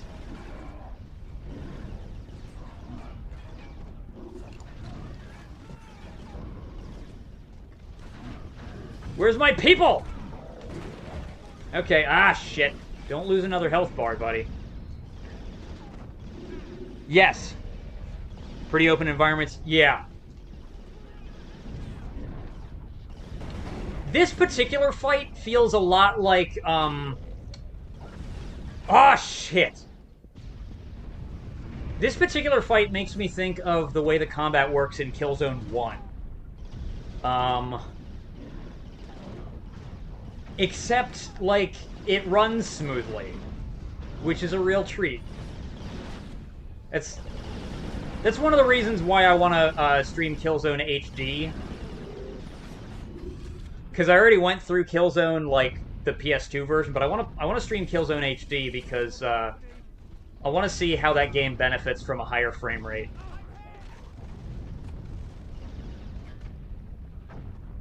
Yeah! That is kind of how I felt about Resistance 2. Like, I didn't hate Resistance 2, but it definitely... It was definitely on rails compared to the first one. It has been... Full disclosure, though, it's been, like... It's been since the game came out. Yeah, I have not played Resistance 2 to completion since it came out. I've given it one playthrough from beginning to end, and I was like, yeah, okay. This is a thing I own, I guess. Did I just shoot myself? What the fuck?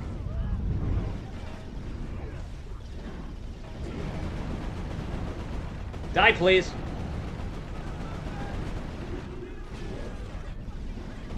Oh, okay, sorry. I shot my guy. Good. Die! I think I'm losing ground.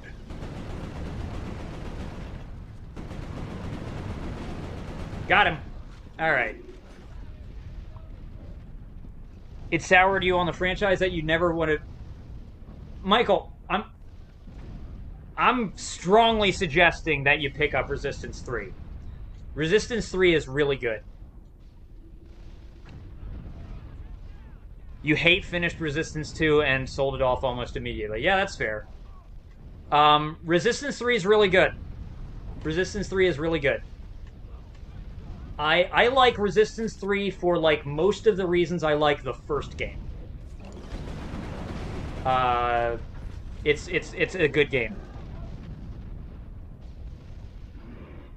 Never got through 2 and just judged 3 based on how... So, Resistance 3 is that rare occasion where you had a strong first outing, the second outing changed things, and then in response to criticism, they changed things back to what was good about the original game, but since it was later on in the life of the PS3, it also looked incredible. Like, Resistance 3 feels like the first game, but it looks like a late generation. It looks like a late life cycle PS3 game, because it is. It's a fantastic looking game, and it feels right.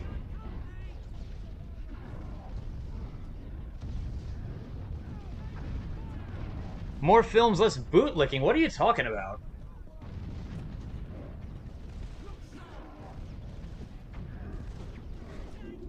I mean, yeah, I want to work on more. I want to do more, like,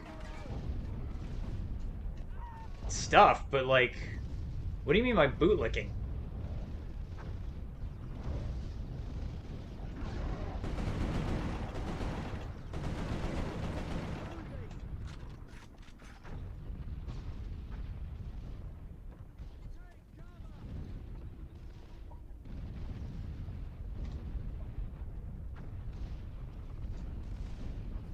Bongtasia, I'm not quite sure what you mean. If your intention is to be supportive of my creative work, I do appreciate that, but that's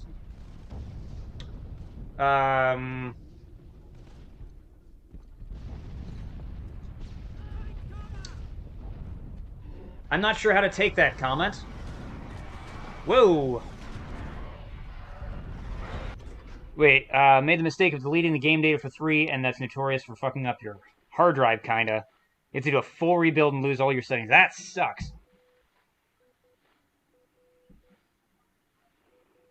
But sometime in the future, that game data will get reinstalled knowingly. I see what you mean.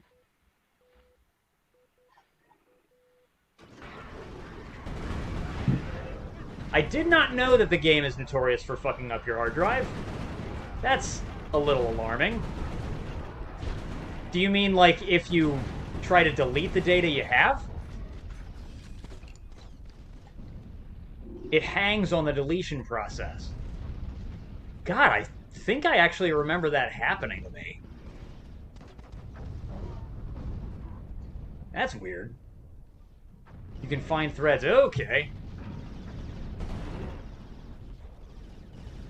Huh. I mean, here's the thing. My take with 3, though, is I really liked 3. I really liked Resistance 3. I have... knowing that, I probably, like, won't delete my data there. English second language. You're sure a native tongue. It's a fine compliment. Okay.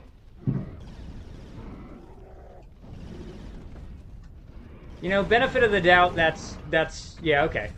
I'll take that. I'll take that until confirmed otherwise.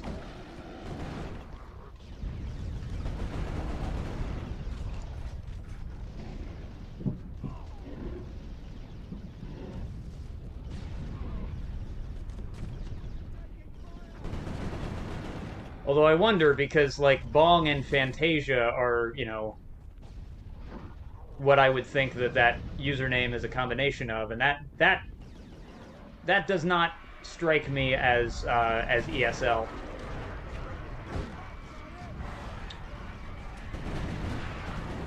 But, you know, there are plenty of things in this world that I am wrong about.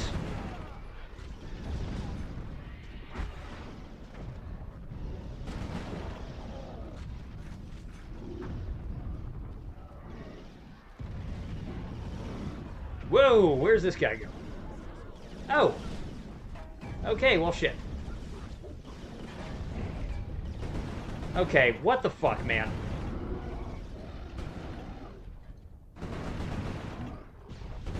Die!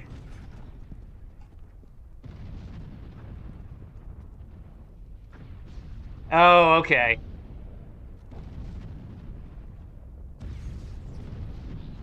I see what you're saying.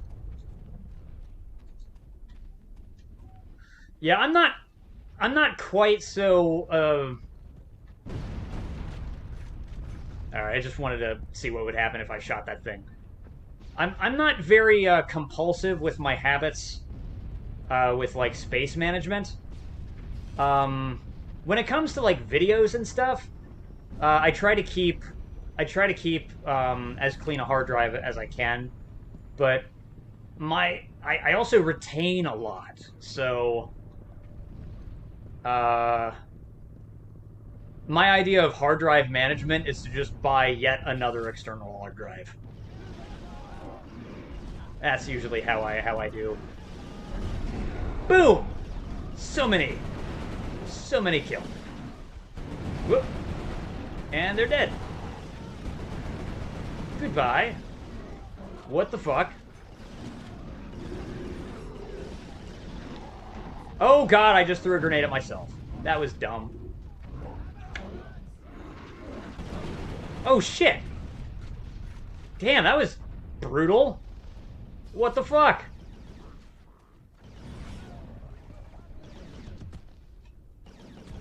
You dick.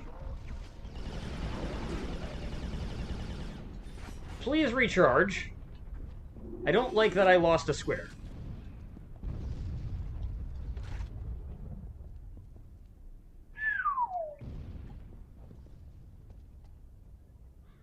Love to jump back to some 2010 files. You see what the fuck you were doing at the time. Yeah. I do have some stuff from, like, that old... I'm glad I backed some of that stuff up when I did, because... I had a hard drive that I backed up, and then the hard drive failed, like, a month after backing it up. So that was a case of very lucky timing. It was an old hard drive that I've been using since, like, 2005. Woo, shit! And some of my older shit is on there. Fuck. Well, obviously, it's fucking from 2005. Die, please!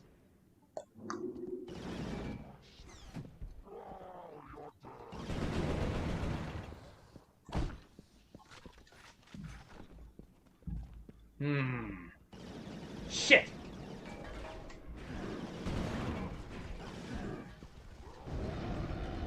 Ha! Fantastic.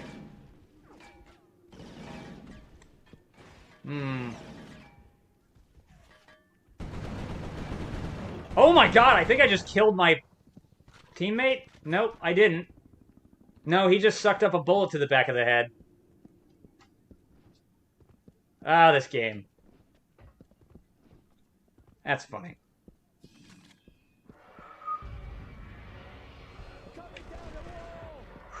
Ooh. Oh, I don't like that. I really don't like that. Fuck. Shit.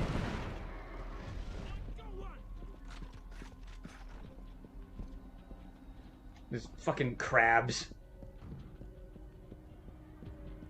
At least they're not hard to kill.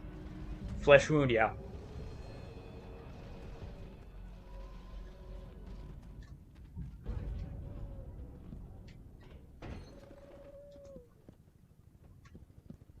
That's a lot of birds. Alright, where am I headed? I'm headed this way. Shit. Oh, God. Please die. Fuck. Fucking in an open field. Can't do shit.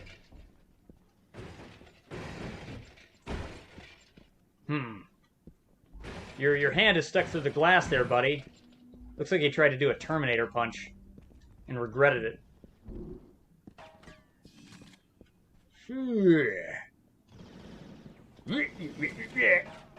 Alright.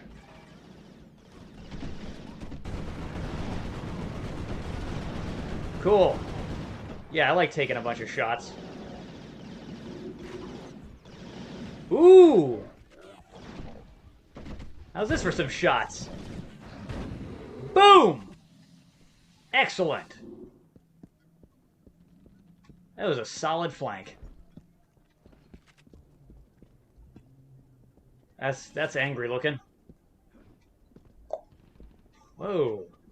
Can I don't think I can swim. I'm not going to risk trying to find out. But I will look down here, see if there's anything I can grab. If I were making secrets, that's where I would put one. And what is that? Yeah, glad I went down there. You will be avenged. Mr. Waxman. Am I? Oh no. Okay. I'm gonna heat up a little more coffee here. Good lord. Aye!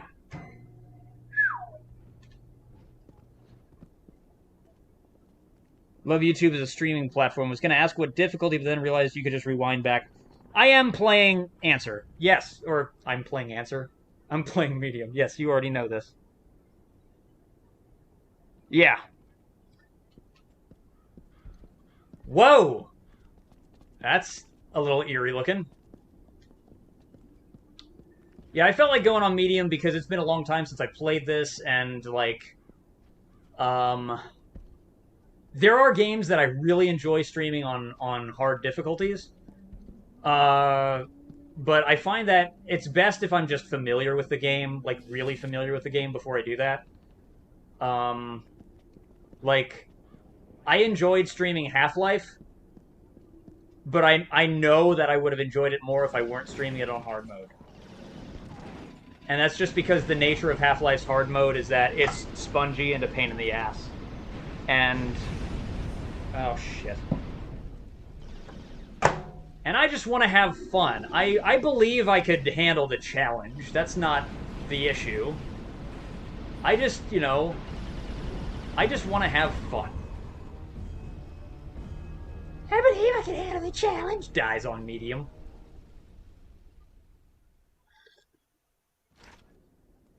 Yeah, this is on console.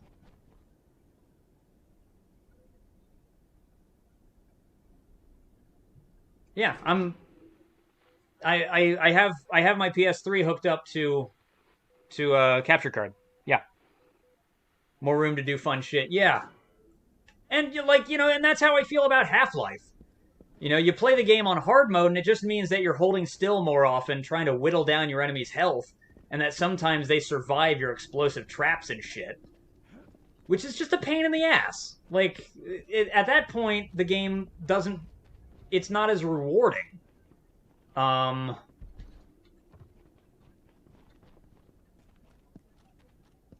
Like, I finished it on hard. It's still a good game on hard, but, like, Half-Life shines on medium.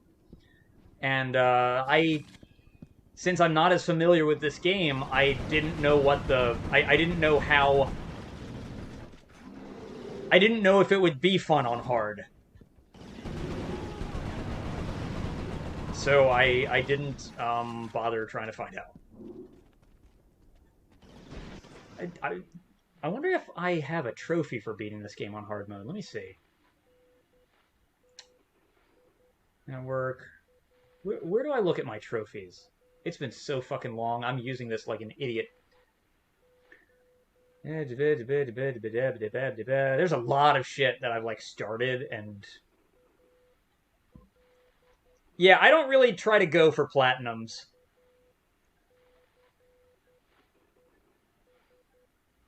Does this game even have trophy support, or was that never patched in? That might have never been patched in. Resistance 3. Oh, it's still loading shit. Never mind. Yeah, this game honestly might not have trophy support.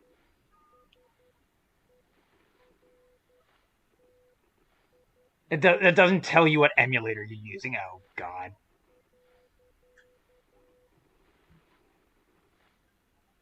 Resistance 1 has no trophies. It predates it. Yeah, that's true. I wanted to check because Metal Gear Solid 4 didn't have trophies when that game came out, but they patched it in later. So I didn't know if this was one of those cases. Whoa, shit. Uncharted is another example. That game didn't have trophies when it came out.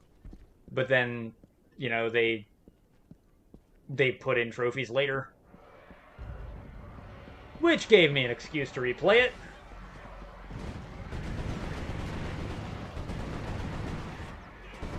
Although I really like Uncharted. So, like, playing it is kind of a pleasure that requires no explanation. Oh, nice shot. Never did it for Resistance. Wish they had. Wish they had. I could have used the dopamine.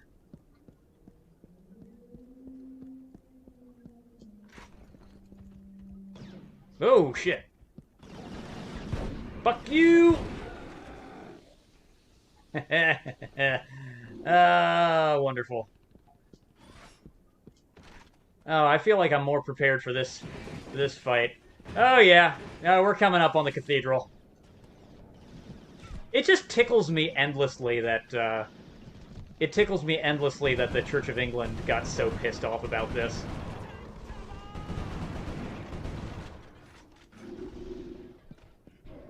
Like, sorry that you don't like art. Sorry that you're not at peace with the fact that you are a fixture and a landmark in a world that's occupied by other people. So, like, you're gonna wind up in the odd work of fiction here and there.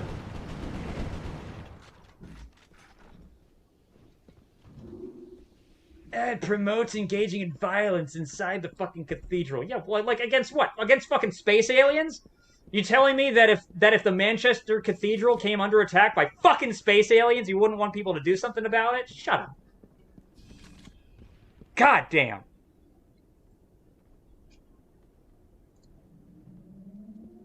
Bigger and better, never really picked up on. So I think Uncharted 1 is the one I've replayed the most. But it's hard for me to really pick a favorite.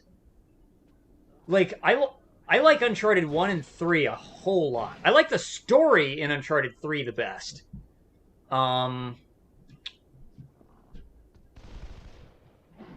But I think my favorite one to actually play is Uncharted 2. Which is weird because it's the one that I've played the least. But my god, does it just feel good.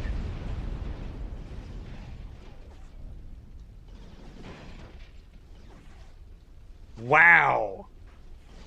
They got the electrical outlets correct for the time period. That's pretty awesome. That is respectable right there. Okay, I'm hurt, and I'm probably gonna die. Let's see. I felt like it was easier to score headshots in the first Uncharted. Whoa, Jesus fucking Christ. Oh, okay. Way to miss, Tim. Fuck. Still alive. Really tired of that. Fuck. I don't want to die. Oh, god damn it.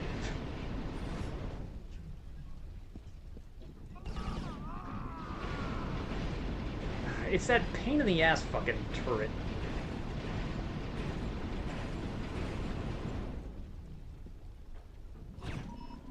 Okay, wait. Fuck! I didn't zoom out. That was a mistake I made. Because I'm pretty sure I tagged him. He would have... that's annoying. That's really goddamn annoying. Fuck you. Sit down. Die. Shut up.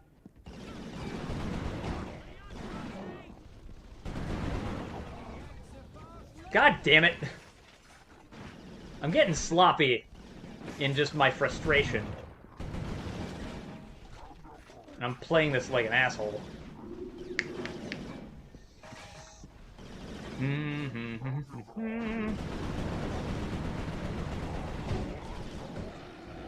Cool. Didn't lose a square. Always happy.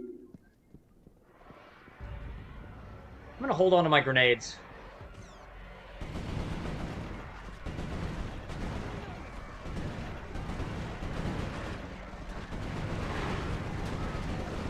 I can let a few of you guys die.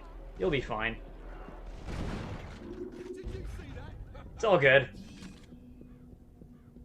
It's all good because I didn't use my grenades.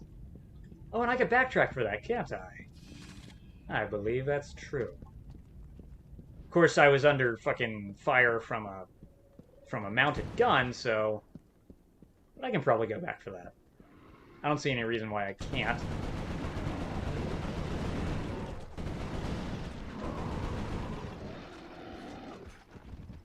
Okay, not bad.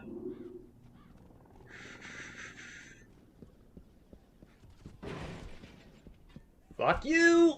Oh! Yeah, okay. Alright. Let's try now. Yeah, fighting this way isn't annoying. Oh, fuck. Taking damage. Not good. It's fine, it's fine, it's fine. Hey, what? You fucking prick.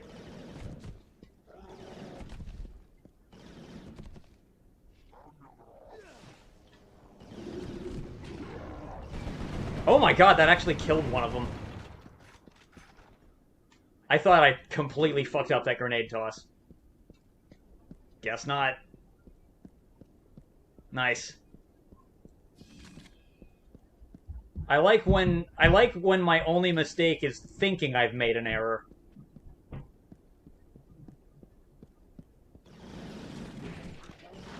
Oh, come on.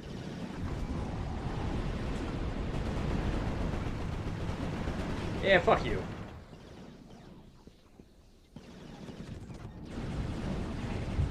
Cool. All I did was bum rush it. I just solved that problem with health.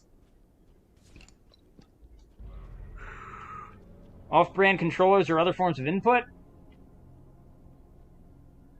I didn't know that. That's interesting. So, if I have a wired Xbox 360 controller, could I theoretically use that?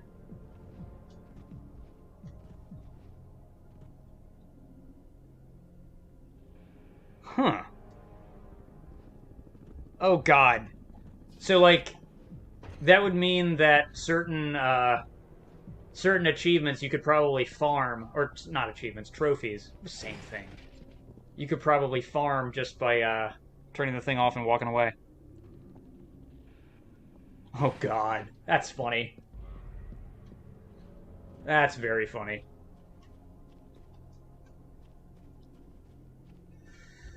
Whew. It's these things. These things, which are totally not the fucking, head crab fucking shell mortars. Words? Bump mapping! Look at the bump mapping!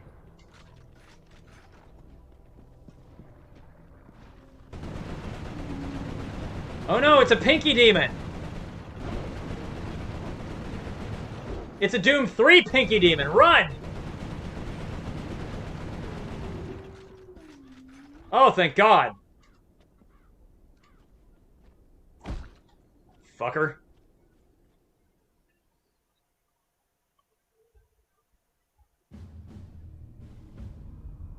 The convoy was stranded on the west side of Manchester. The site was guarded by stalkers, so the only route in was on foot. Captain Miller... Oh man, I forgot what that was in reference to. Squad said they were entering Manchester Cathedral. The cathedral was a field hospital during the war. It was abandoned in a hurry and still had some supplies and ammunition. Unfortunately, it was also a breeding ground for some of the lower forms. Here we go. It is cookie time.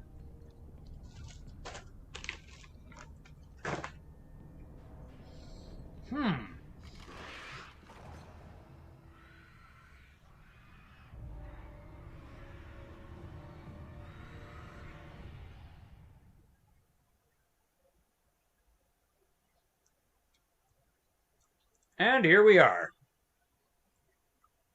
Oh, okay.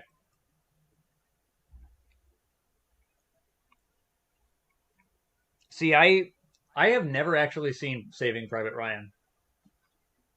I even have a copy, I just haven't watched it. One of these days,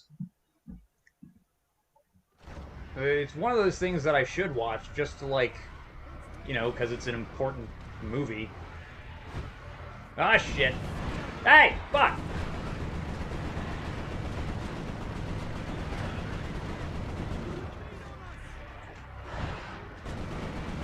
Okay, well, crap.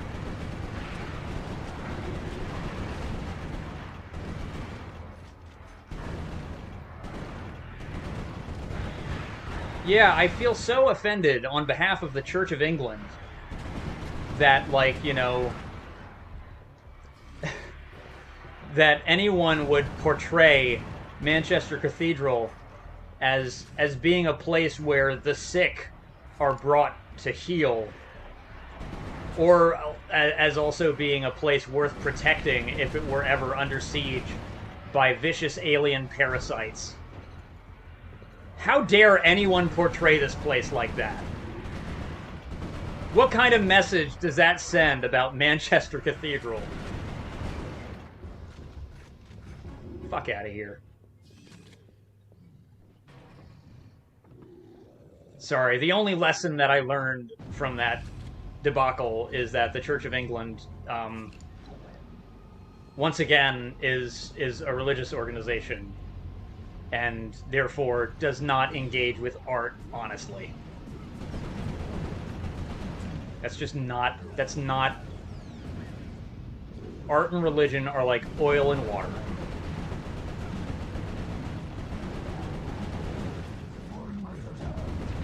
Hi, 5 people in the stream! Remember earlier when I said, maybe I don't want to make things get weird? Then I got to this level, and it just, like, bubbled back up to the surface again. What about the Sistine Chapel, Tim? That's art! Yeah. Yeah, it is. You know what I said about oil and water? Well, the Sistine Chapel is on top.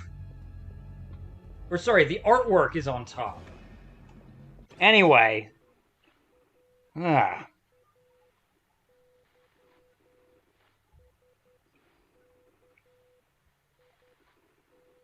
When they talk shit and say Barney Miller, oh yeah.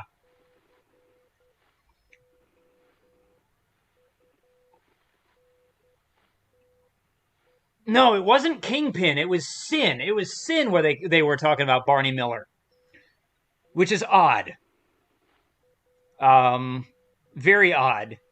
It would make sense if it was Kingpin, because that's set, like, somewhat present day, but Sin is the future?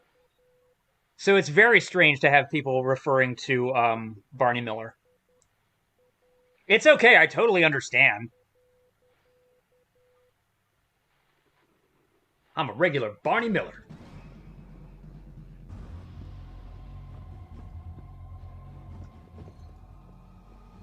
Yeah, it was like the NPCs, because you're a cop, they'll talk shit at you. Let's see, this gun shoots through walls. It's cool, I like it. But this gun was implemented better. This is one of the rare things where that I think Resistance 2 did better than the first game. This game did... Sorry, Resistance 2 did a better job of implementing the auger. Because it let you actually see through the walls you were shooting through. This game didn't. So it looked kind of weird.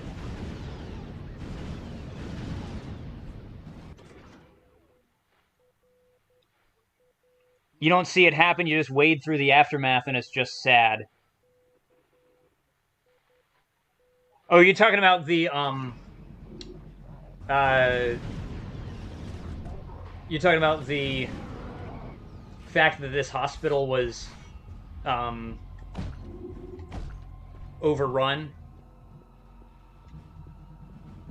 Where this makeshift hospital in the cathedral? Ah, shit. Damn it, more pinkies. Come on. God damn it.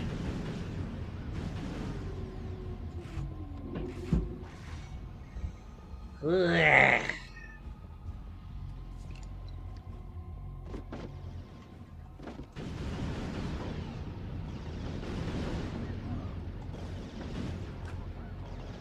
I swear. I don't like the auger in this game.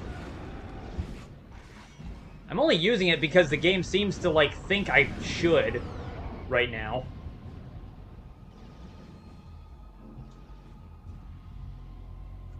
Where'd you go? Oh, he disappeared! Okay, cool. Alright, I'll take this. Dynamic beds, yeah. Yeah. The enemies can use it much better than you can. Yes! I feel like, you know, Perfect Dark understood this. if you're gonna have a weapon that shoots through walls, and the special thing about that weapon is that it shoots through walls, like not like a Call of Duty 4 situation where like where all your weapons can shoot through like thin cover, but like if your weapon's whole thing is to shoot through walls, you need to be able to see through those walls so you can target through walls. Well, he gets a reticle here.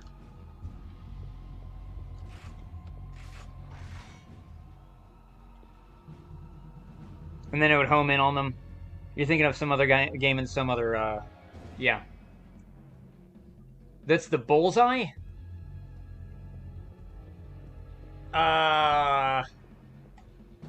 You're not talking about the bullseye in this game, are you?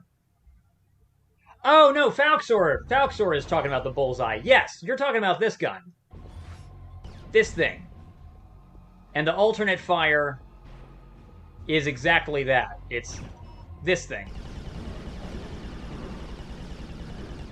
Yeah. That's what you were talking about. Now maybe the auger has a moment to shine.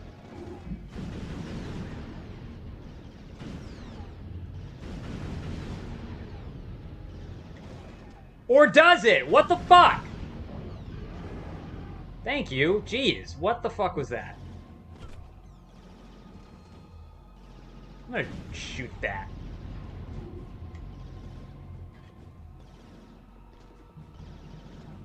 Okay. You dead? No, you're not dead.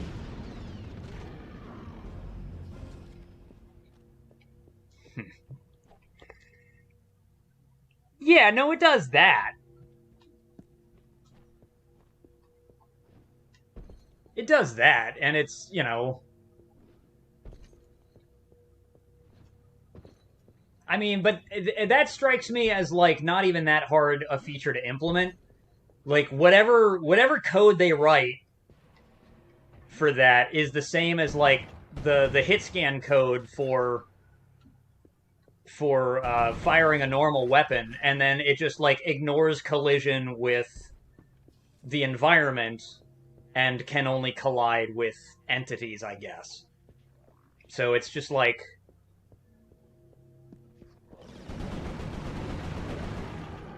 There's very little going on under the hood that allows that reticle to turn red when you aim at something through the walls. But I mean, like, that said, this is a launch game. So this game does not feel rushed. And that does feel like a rushed solution. And it works. Like... I don't see a reason not to have that gun in the game. I'm just saying that, like, my god, every other game in this series did it better. No. Yes, they did. The projectile does. I'm not talking about the projectile. I'm talking specifically about the targeting.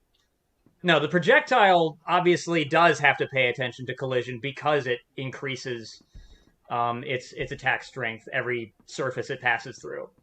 I'm literally only talking about the targeting.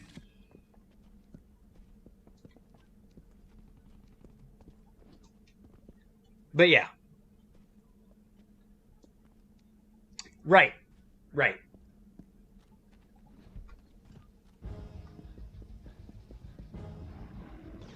Ooh, shit. Crap.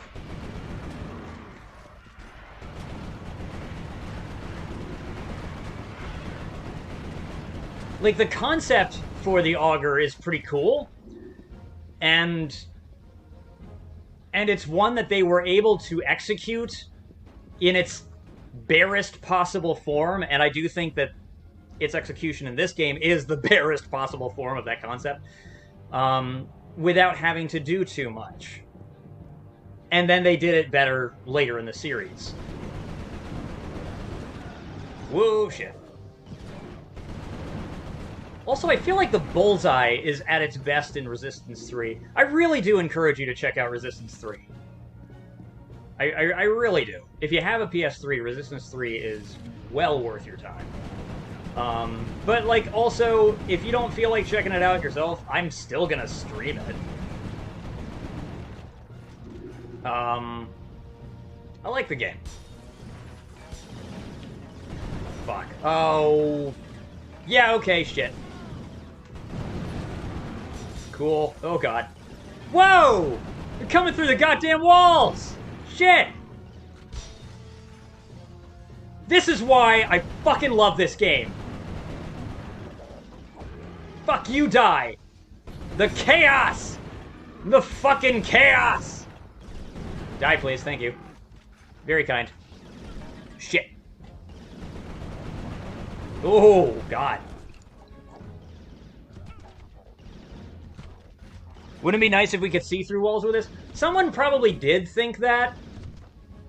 Someone probably did think that, and my guess is that at that point, it was probably really difficult to do that. I think targeting through the walls...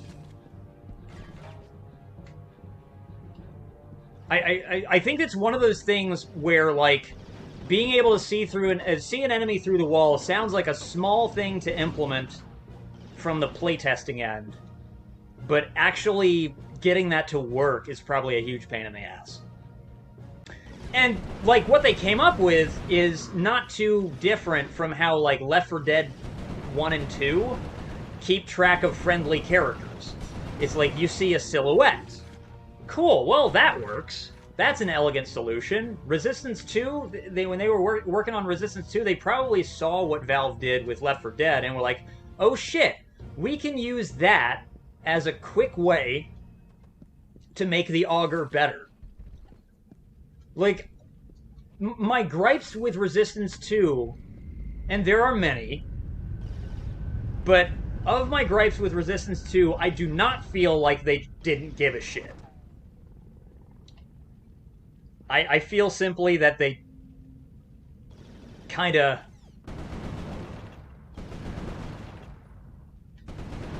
I feel that they were going for something else, and that something else undermined a lot of what made the first game great.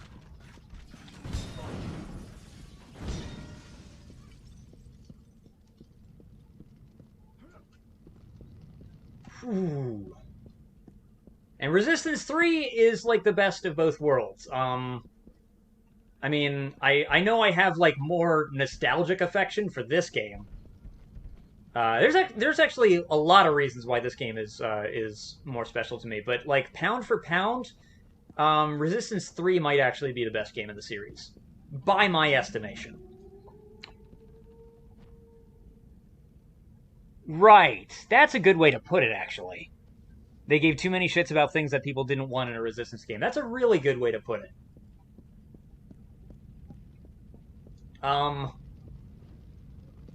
Yeah.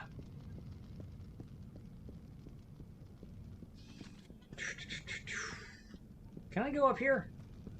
It'd be cool if I could. I can't. That's not cool. Now, Resistance 3 brings back a lot of things about the first game that are great. First and foremost is the fact that, like, it's not a game with a regenerating health system. You actually have to manage your health. You actually have to pay attention to what's in your environment and manage your resources and not be, like, an idiot. It's not a pop and drop shooter. Oh, shit. Fuck! It's... Whoops. The right lessons were learned. And the thing is, they didn't have to learn those lessons, because it's not like Resistance 2 was a commercial failure or anything. I think it actually outsold the first game, so I don't know why Resistance 3 is better than Resistance 2. I mean, I know, like, the reasons... I know what makes the game a better game than Resistance 2. I mean, like, I don't know why they decided to make Resistance 3, you know, a better game. Because money would have taught them to just make Resistance 2 again.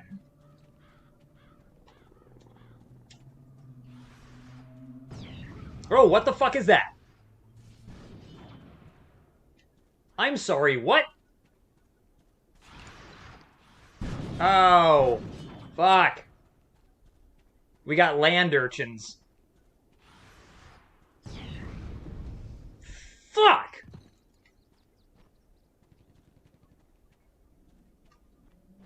What is this? Can I do something about this? I don't like that thing. Nope. Fuck. Ow! Jesus! Don't get caught in the needles. Damn.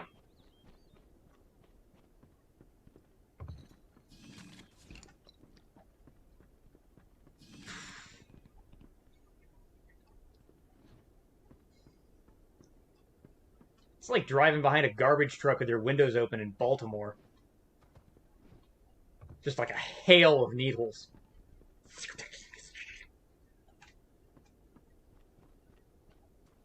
Was that in poor taste? That was probably in poor taste. Fuck. Shit! Rocket Man!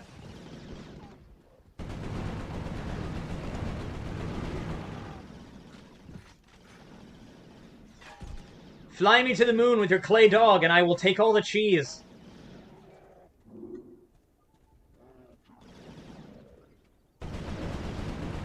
Fuck, I'm gonna die. Oh, shit.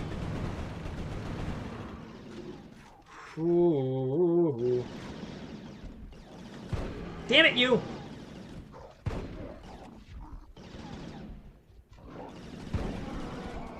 You fucker! Okay.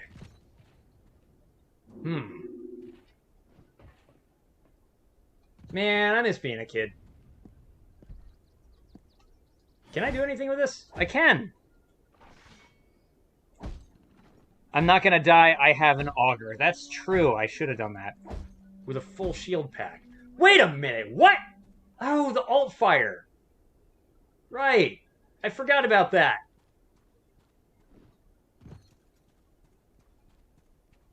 I really like this space rocket. Oh, I can't spin this around. Well, not every post-Half-Life 2 game is Half-Life 2.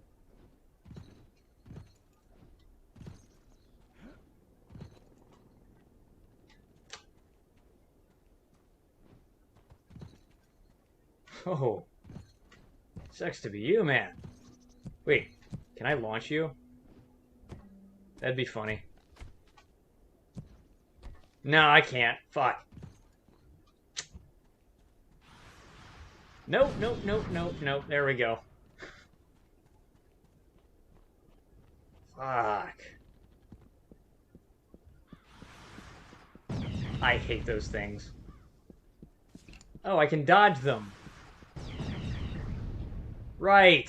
I didn't dodge the last ones because I didn't jump when they exploded. They were ground level. That was my fault. Oh, fuck you.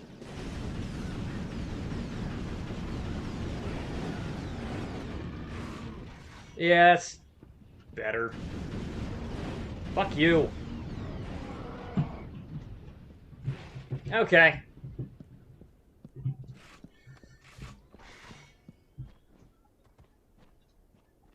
That went way better than the other times I've tried to use this thing.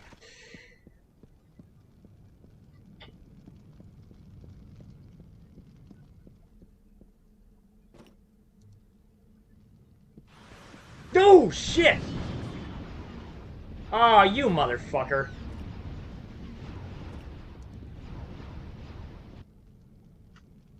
Two can play this fucking game.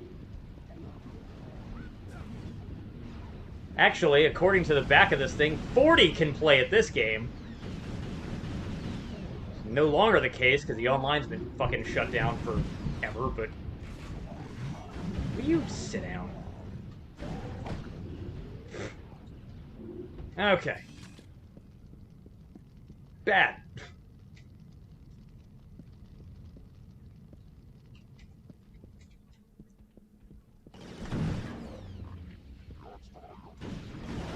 Oh, durr. Use the shield in conjunction. Okay. Whoa. That was nifty.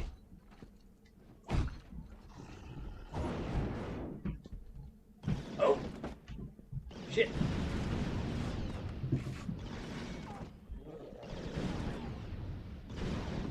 He's not dead. Come on. He's dead now. No, he isn't. Can I not? What? Oh, shit. Yeah, okay. Damn, I ran out of auger ammo.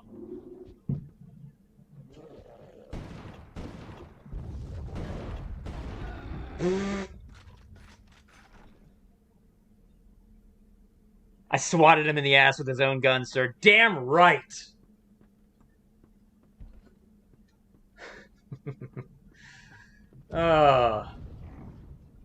I guess I'll say this: if you get emotion, like I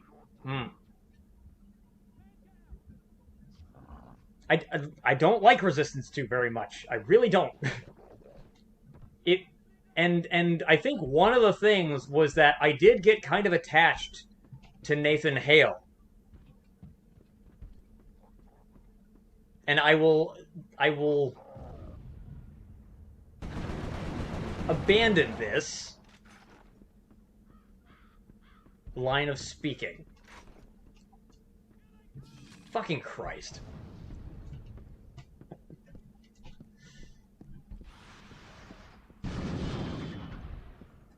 Does anybody in the chat care if I spoil the ending of Resistance 2?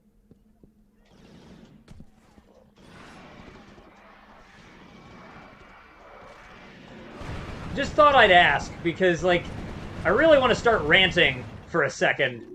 I want to make sure that I'm not gonna, like, piss anybody off. And so you already know it. Not much needs to be said.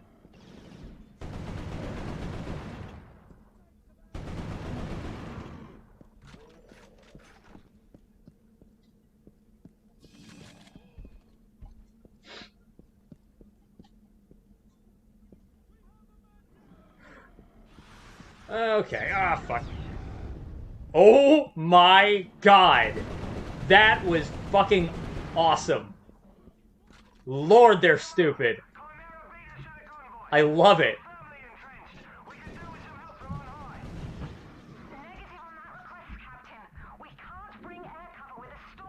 Oh shit. I love when my FPS enemies are fucking stupid. Dude, that was too good. This is a 258. Okay. Yeah. Jesus, that was fucking good. I didn't even do that. That just happened without my involvement.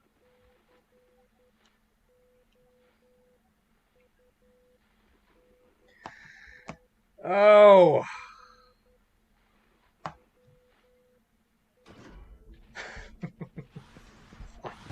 Shit. Oh. I shot it reflexively, and I think that's the first time I've ever shot one of these grenades. But apparently that does the trick? Cool. Well, that's a new tactic. I'll have to use that. Every time I enter a new area and it fades, I just start thinking that I've developed a cataract. Hell, mate, you alright? Get in here! Captain Mitchell's squad had located the convoy. Unfortunately, stalker sightings in the area made immediate recovery impossible. The stalker is one of the Chimera's most feared weapons. Is my fucking alarm set? And fire anti-aircraft missiles with Sorry, I'm starting to worry. The technology used in the oh no, there's still time. Remains one of the cool. most intriguing and frustrating mysteries of the Chimera. Mitchell had been fighting a losing battle most of the morning, holding out until reinforcements arrived. Meanwhile, the Chimera kept coming. To everyone on the ground, it seemed the convoy was all but starting to sweat. Muggy, man. Don't like it.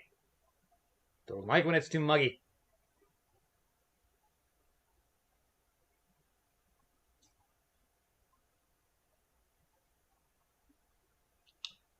But yeah, well, okay. I'm satisfied that no one will object. But yeah, if you get emotionally attached to Nathan Hale, and then the second game ends with him getting fucking killed, in terms of the overall plot of the series, that's an interesting choice. But, like... Looks like we found the fight. It's just that you've spent 2 games with this person already, and... I don't know, man. I've seen games do the whole, like... You end with the apparent death of your protagonist, or the actual death of your protagonist thing before. And it can work. I think it works really well in, fuck it, in Wolfenstein: The New Order.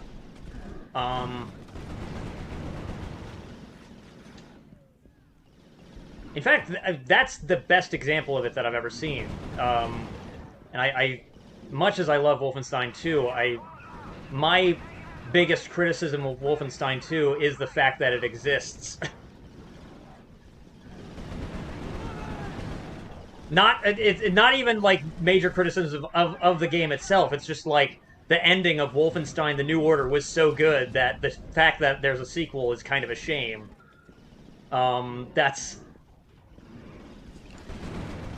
That's where I am with that. There's too many people out here. Ah, fuck, I can't even shoot them all. Well, maybe I should...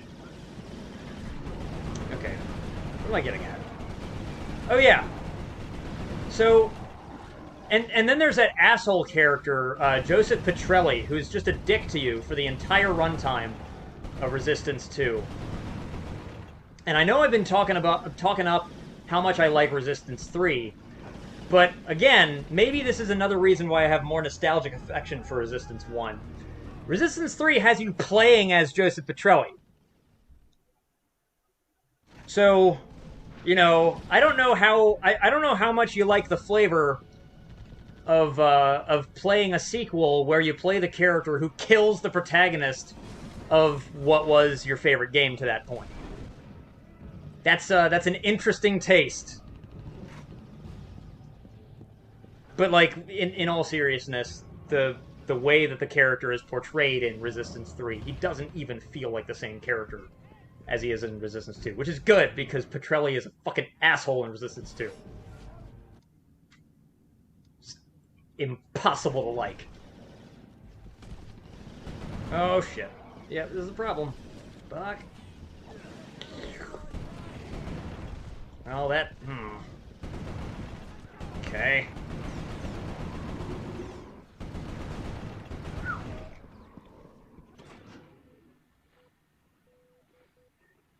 It's... You know, it's really worth playing. It's really worth playing.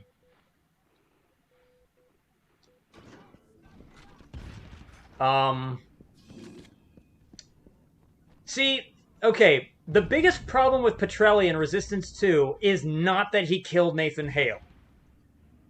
It's that he was so much of an asshole the rest of the time. You know? The state that Nathan Hale was in, he needed to die.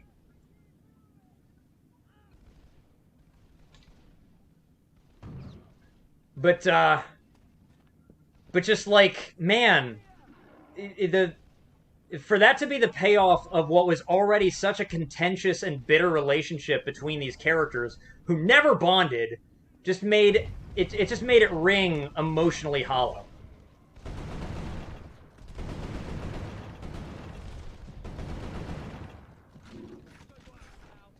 Yeah.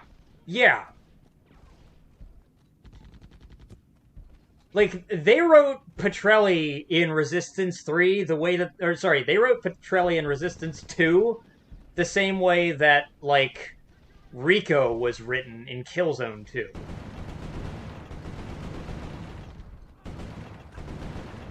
Actually, maybe not quite as bad. Rico... Rico is written so bad that it's just, like, upsetting. Everything he says is fucking upsetting, and there is no arc at all. At least with Petrelli, he seems to respect Hale by the end. There is an inkling of regret that he must do what he does. Rico just fucking sucked in that game.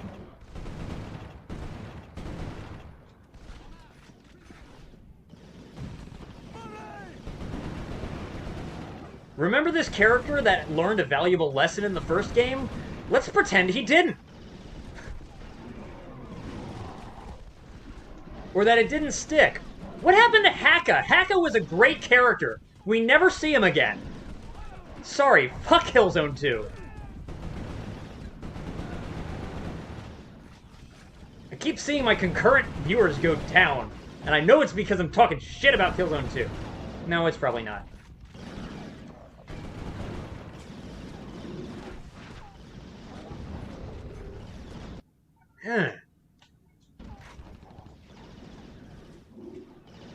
Don't worry, people. I'm gonna stream it. Don't think that the reason I don't like Killzone 2 is because I'm bad at it or some shit, because I'm not. It's got the same fucking gameplay mechanics as Killzone 3, and I'm fucking awesome at that game. I just don't like it. Like, I don't like... Anyway. One of the only games you purchased, played, and immediately returned like an hour later. Yeah, you have. You have, and I feel that. I feel that. I didn't return it because I bought it used for $5, because I got into the Killzone series kind of late. By the time I played... by the time I played Killzone 1, Killzone 3 was already out.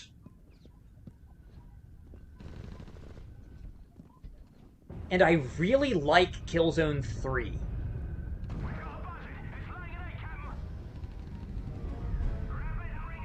But Killzone 2 is one of those games that I resent.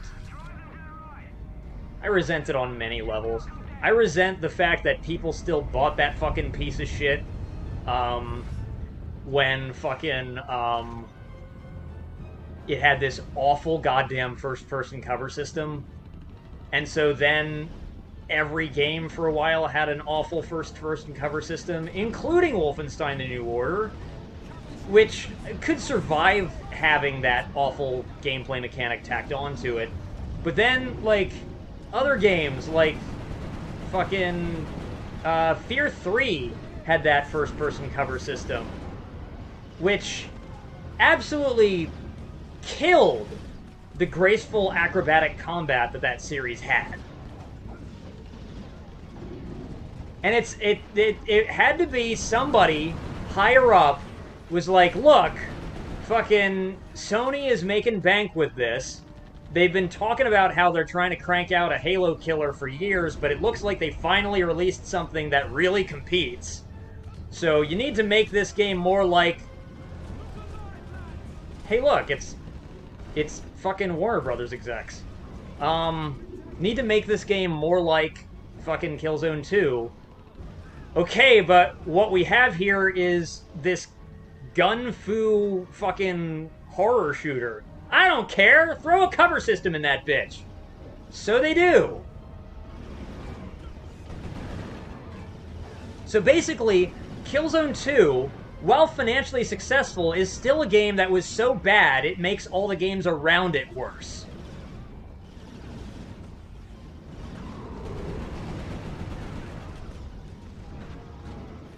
It's, you know, it's not just a game I dislike, it's a game I resent.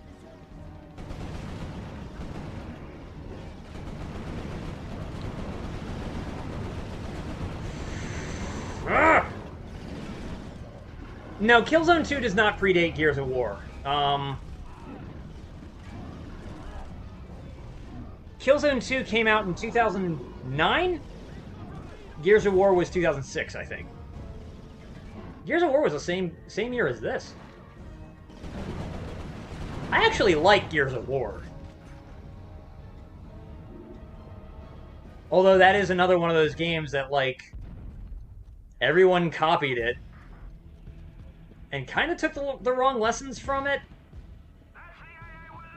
Like,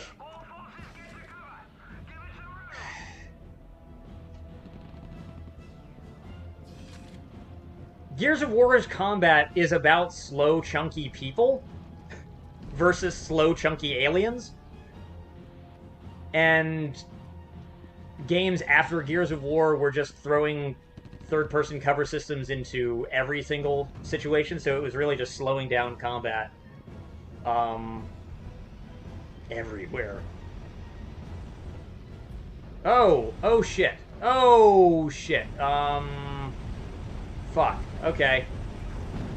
Got Ed 209 over here.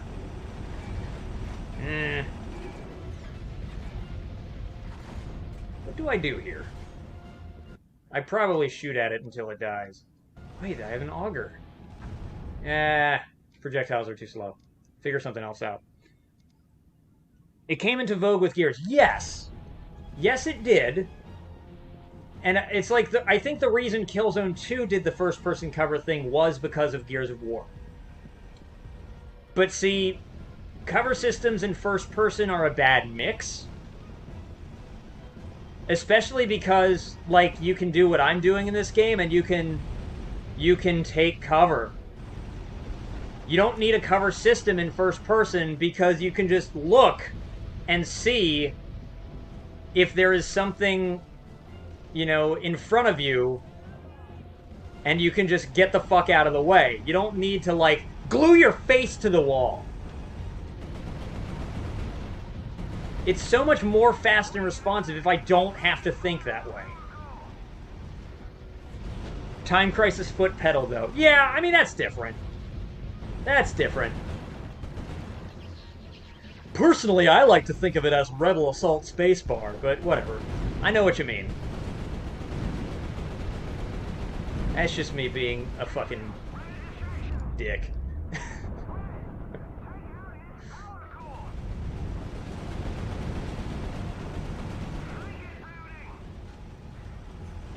No doubt, yeah.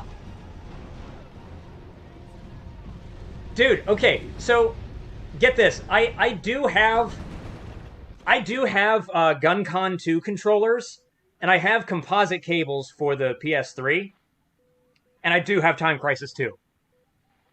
So if I hook the system up to a CRT TV and then do the thing where I split the signal, I think I could actually stream Time Crisis 2.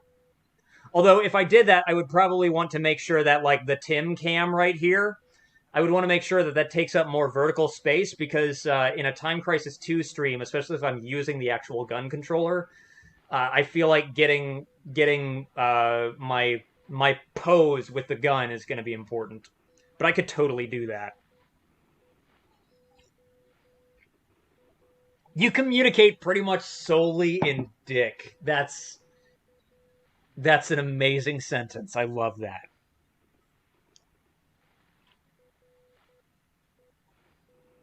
Does that all work? Oh, no. That is... So, I have a 60 gig PS3. I have a 60 gig PS3, and I could get it to work on that, because this is one of the fully backwards compatible PS3s. I don't think Time Crisis 2 has a backwards compatible release on PS3, like, digitally, but it doesn't matter because, like, I have played Time Crisis 2 on this PS3 before, so I know it works. And if I were having problems with that, I could ask Holly to let me use the PS2. So there's ways that I could do that.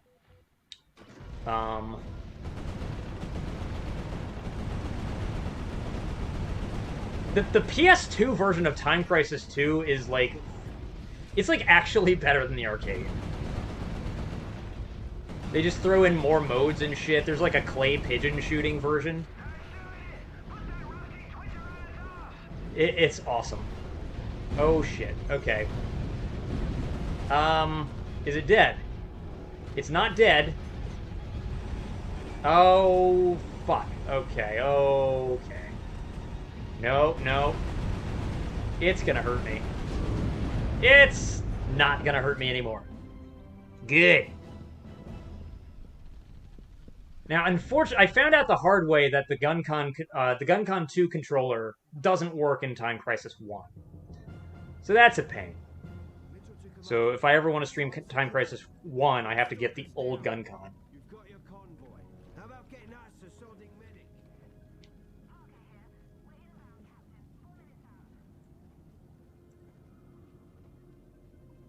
Buying Point Blank and Resident Evil Survivor.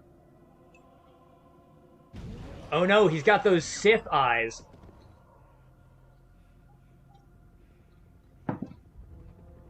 Ah. Careful there, Anakin. I picked up Hale after the mission.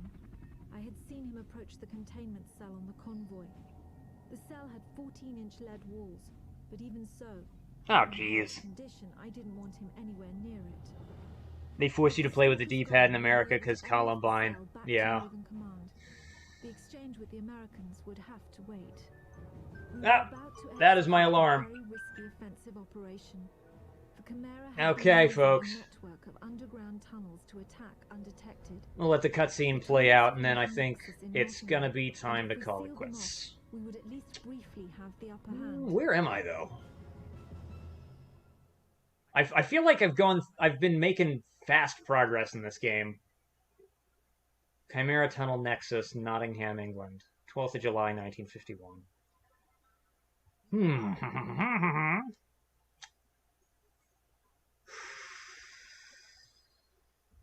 Is it done loading? Yes, it is. That's literally the reason. Fuck.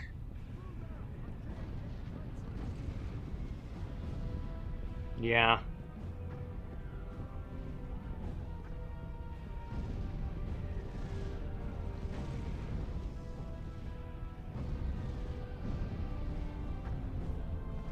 On a modded PS1 with a real light gun. That would be pretty fucking cool.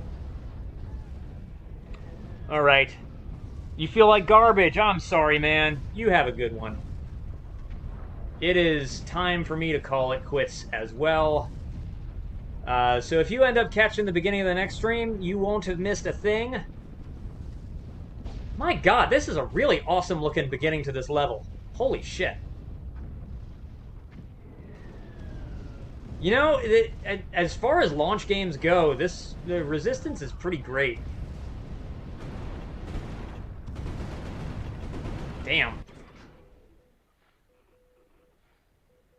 Can grab a copy of Dino Stalker on the PS2, get a similar effect. Ooh, okay.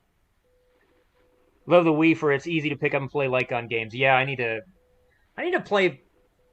I need to stream any Wii games, honestly. I've been thinking about streaming Red Steel 1. I admit, kind of a Red Steel apologist. I dig the first game. Not the sword fighting. The sword fighting is tedious, but like the first-person shooting segments that comprise most of the game, I actually enjoy a lot. So we'll see. Ghost Squad is pretty solid.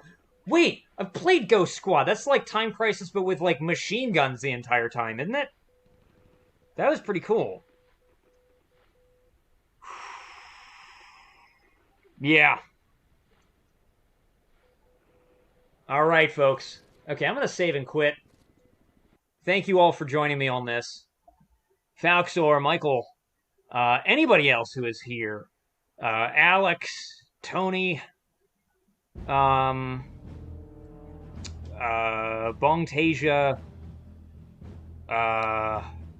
anybody else who's here. Xbox Fanboy, Super Silent Ninja Assassin, Cereal Box Hero. Oh, hello. I'm sorry I didn't say hi. I just saw the F that you gave me earlier when I died. Thank you for giving me that F in the chat. I appreciate that. All right, folks. Have a good night. Be safe out there. Love you all. Take care of each other. Bye-bye.